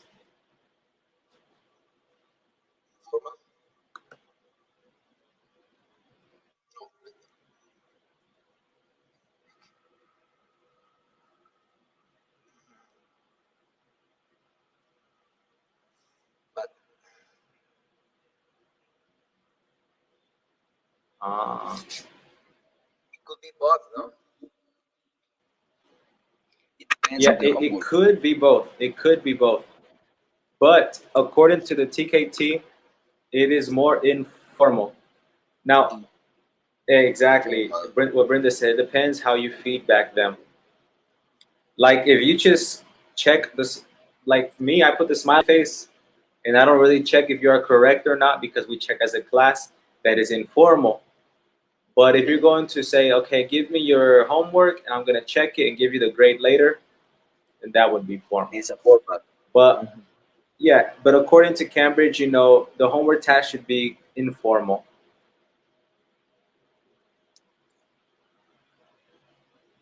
Yes, because maybe you didn't pay more attention to the homework. Only you can Yeah. feedback with your classmates, and that's all. Eli, yes, number 9 is I. Yes. All right, number 10, to provide feedback to the teacher so that she can find out what aspects of her teaching are useful and successful. 10 is wrote informal. Informal, yes.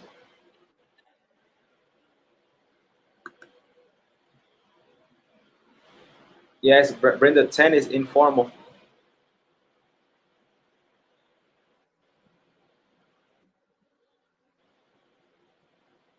And 11 is tests.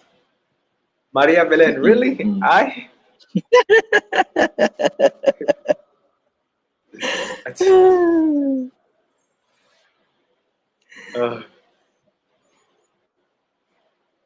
No.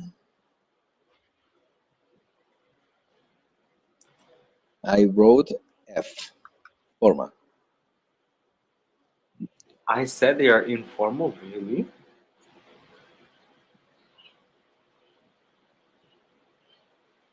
I don't remember saying that.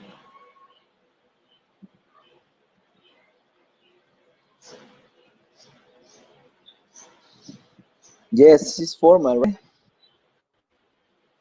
Yeah, the test measures the level of your students. That is, and it gives you a grade of everything. Yes, no, the tests are worth less, but they are still considered formal.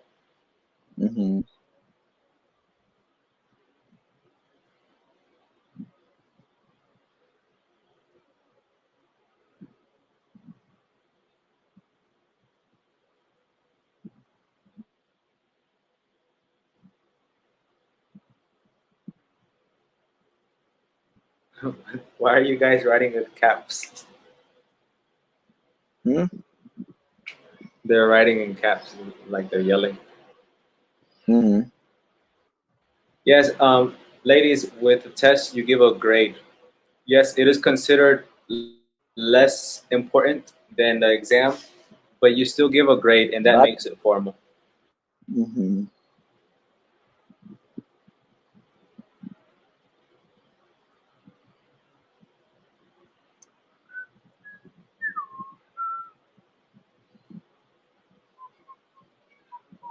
All right. Yes? You all have your notebooks, right? Nope. No? Okay. Not here. In your notebook, I want you to write 3 informal activities that you do in your class and 3 formal. 3 informal, 3 formal that you do in your class.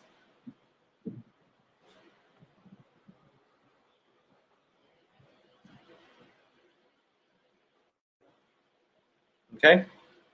Let's see. It is, oh my God, it's almost time to go. Mm-hmm.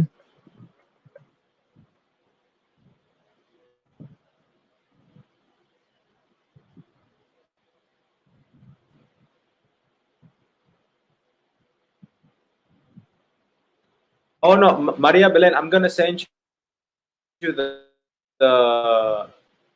the worksheets if that's okay with you.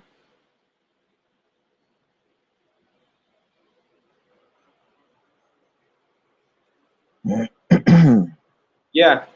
Um, would you like the ones for today and for tomorrow, or only the ones for tomorrow?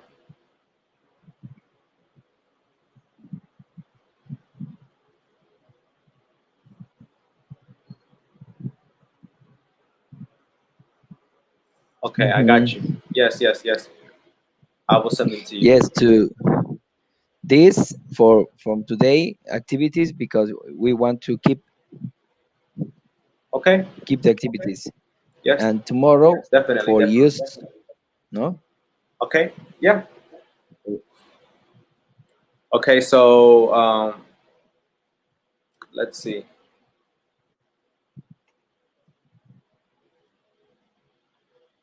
I'm going to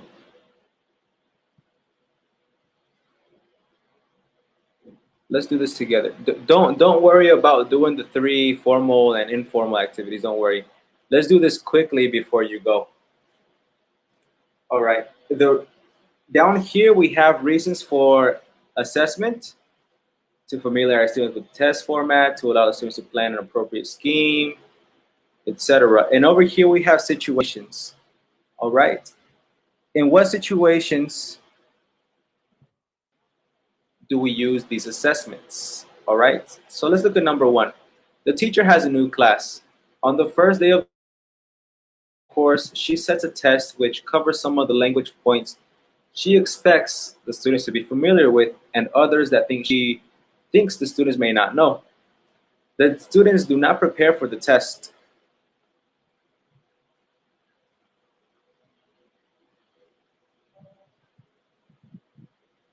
Is it A, B, C, D, E, or F?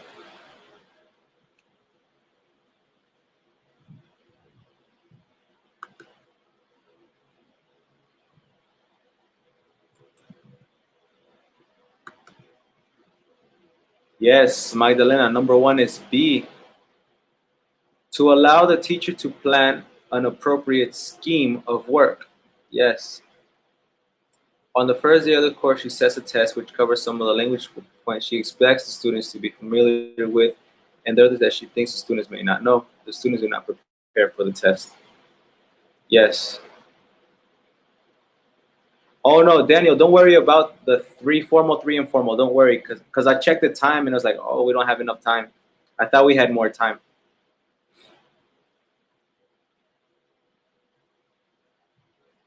Yes. All right, so number 1 is B. Number 2, the teacher notices that his intermediate students are making careless mistakes with basic question formation, which they should know. He announces that there will be a test on this the following week. The students have time to prepare for the test.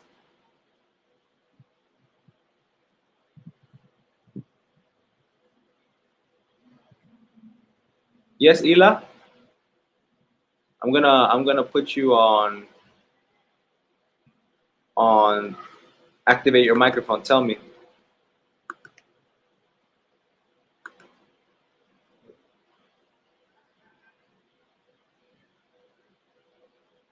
Oh, what is careless? Yes, Okay, just a okay. question. Okay. Careless means that you don't care. Okay. Um, let me think of an example for you. Careless Like ways to when you some. tell your husband when you tell your husband not to leave the shoes on the floor, but every time he comes home from work, he throws his shoes on the floor. Bueno. He doesn't care. Okay, Uh, okay. all Give me a right. minute. No, give me a minute. Okay. Thank you. Yeah. So number 1, you said is We E. have And you are totally correct. Yes, mi amor. Estoy en clase. Number 3, the students are going to take a public examination soon. The teacher gives them an example paper to do under test conditions. Number 3 is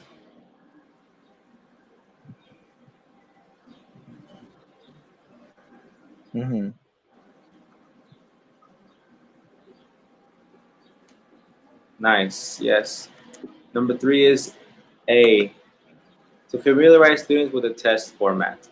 Kind of like what we did last Saturday.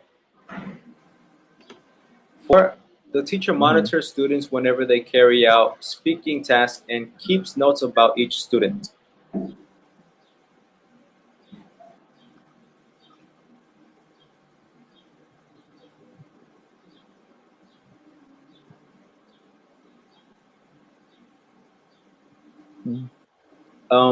D says to allow students to assess each other.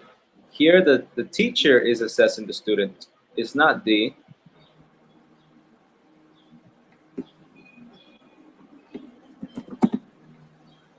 Definitely, yes, it's F.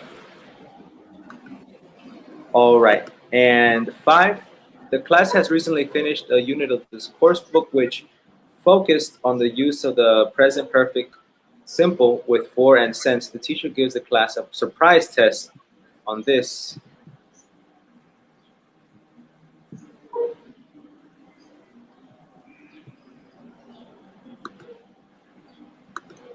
Magdalena, I unlocked your mic.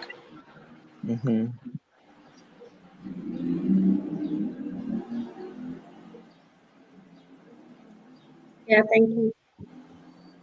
What do you mean? So is monitor?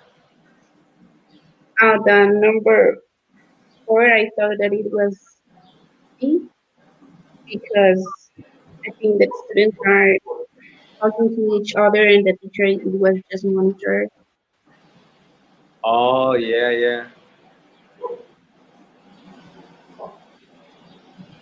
Oh yeah, the way that they worded the sentence kind of seems like she's checking the students check each other, right? Yeah. Yes. Okay.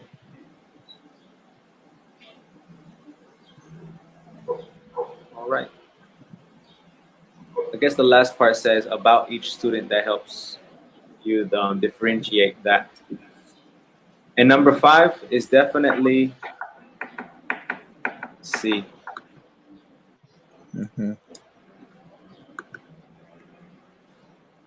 Okay.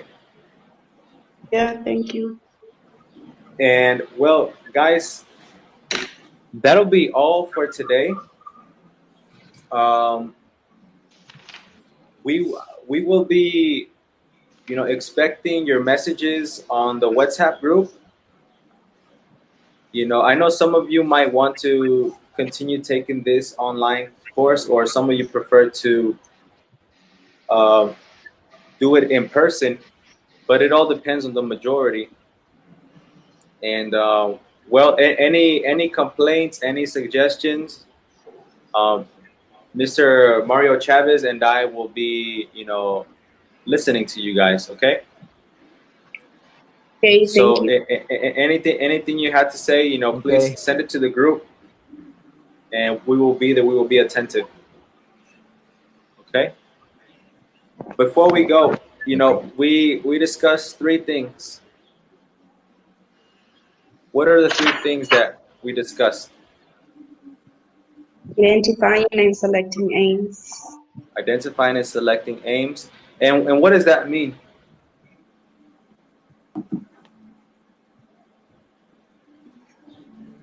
What does it mean to identify and select aims?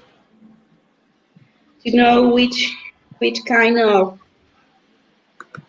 test, or I don't know how to mean, to evaluate the students, and if it could be formal, informal, like that. Okay. I didn't understand the first part, really. The selecting aims, we have 3 types of aims. Do you remember the 3 types of aims? Main aims, subsidiary aims, and personal aims. Exactly. The main aim is what?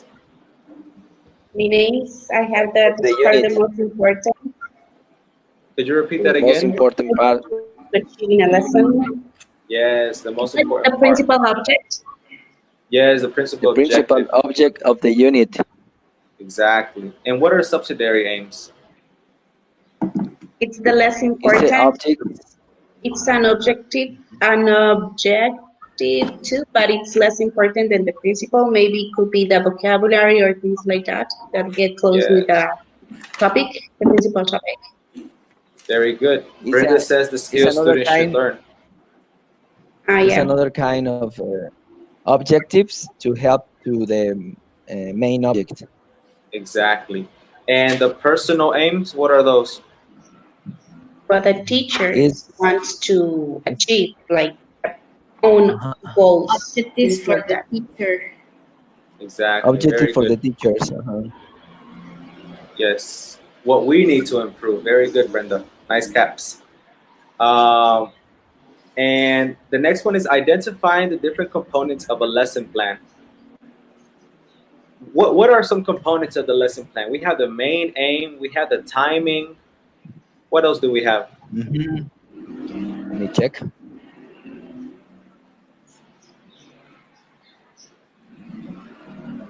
Procedure, Procedures, personal aims, the could be timetable possible fits, Brenda, problems and yes. solutions. The problem solutions, the assumptions, very good. All of those are things that we can consider when we are making our plan. Anything else? Can you repeat, please? Oh, all of these components are things we can consider when making our lesson plan. They say assumptions, problems, and the solutions, the timetable fit. Yes, the timing, fit, learner, main aim, learner's objective. subsidiary aim, learner's objective, or the main aim. Oh, Brenda says interaction patterns. Ela says the teaching aids. Yes, the resources. Interaction Very good. patterns, Stage. as Brenda says it too. Could you repeat that? What Brenda says, interaction patterns is too part of that. Yes, it's part of that. Remember, interaction patterns is, are they working individually, in pairs, as a class, in groups? Resource. Yes, resources, the teaching aids. Very good. I think we have that covered. And what about choosing assessment activities? We have two general types of assessments. What are they? Formal and informal. Formal and informal. Can you give me two examples of formal assessments? Formal, you say that could be the exams or the tests. Exams or the test, yes. And informal could be homework or dynamics. I'm not sure if the dynamics can be part of informal test. Yes, the dynamic activities can. At the beginning of the class, you maybe did some dynamic and ask us like the feedback. Yes, exactly. Something that doesn't require a score. Informal?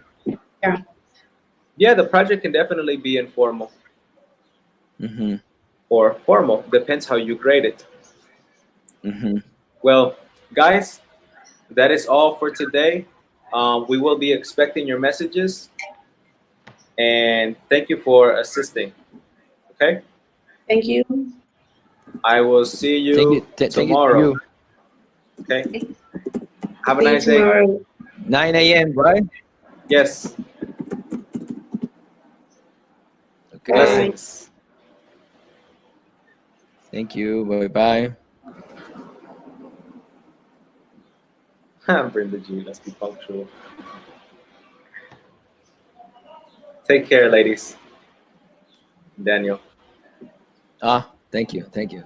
I was worried.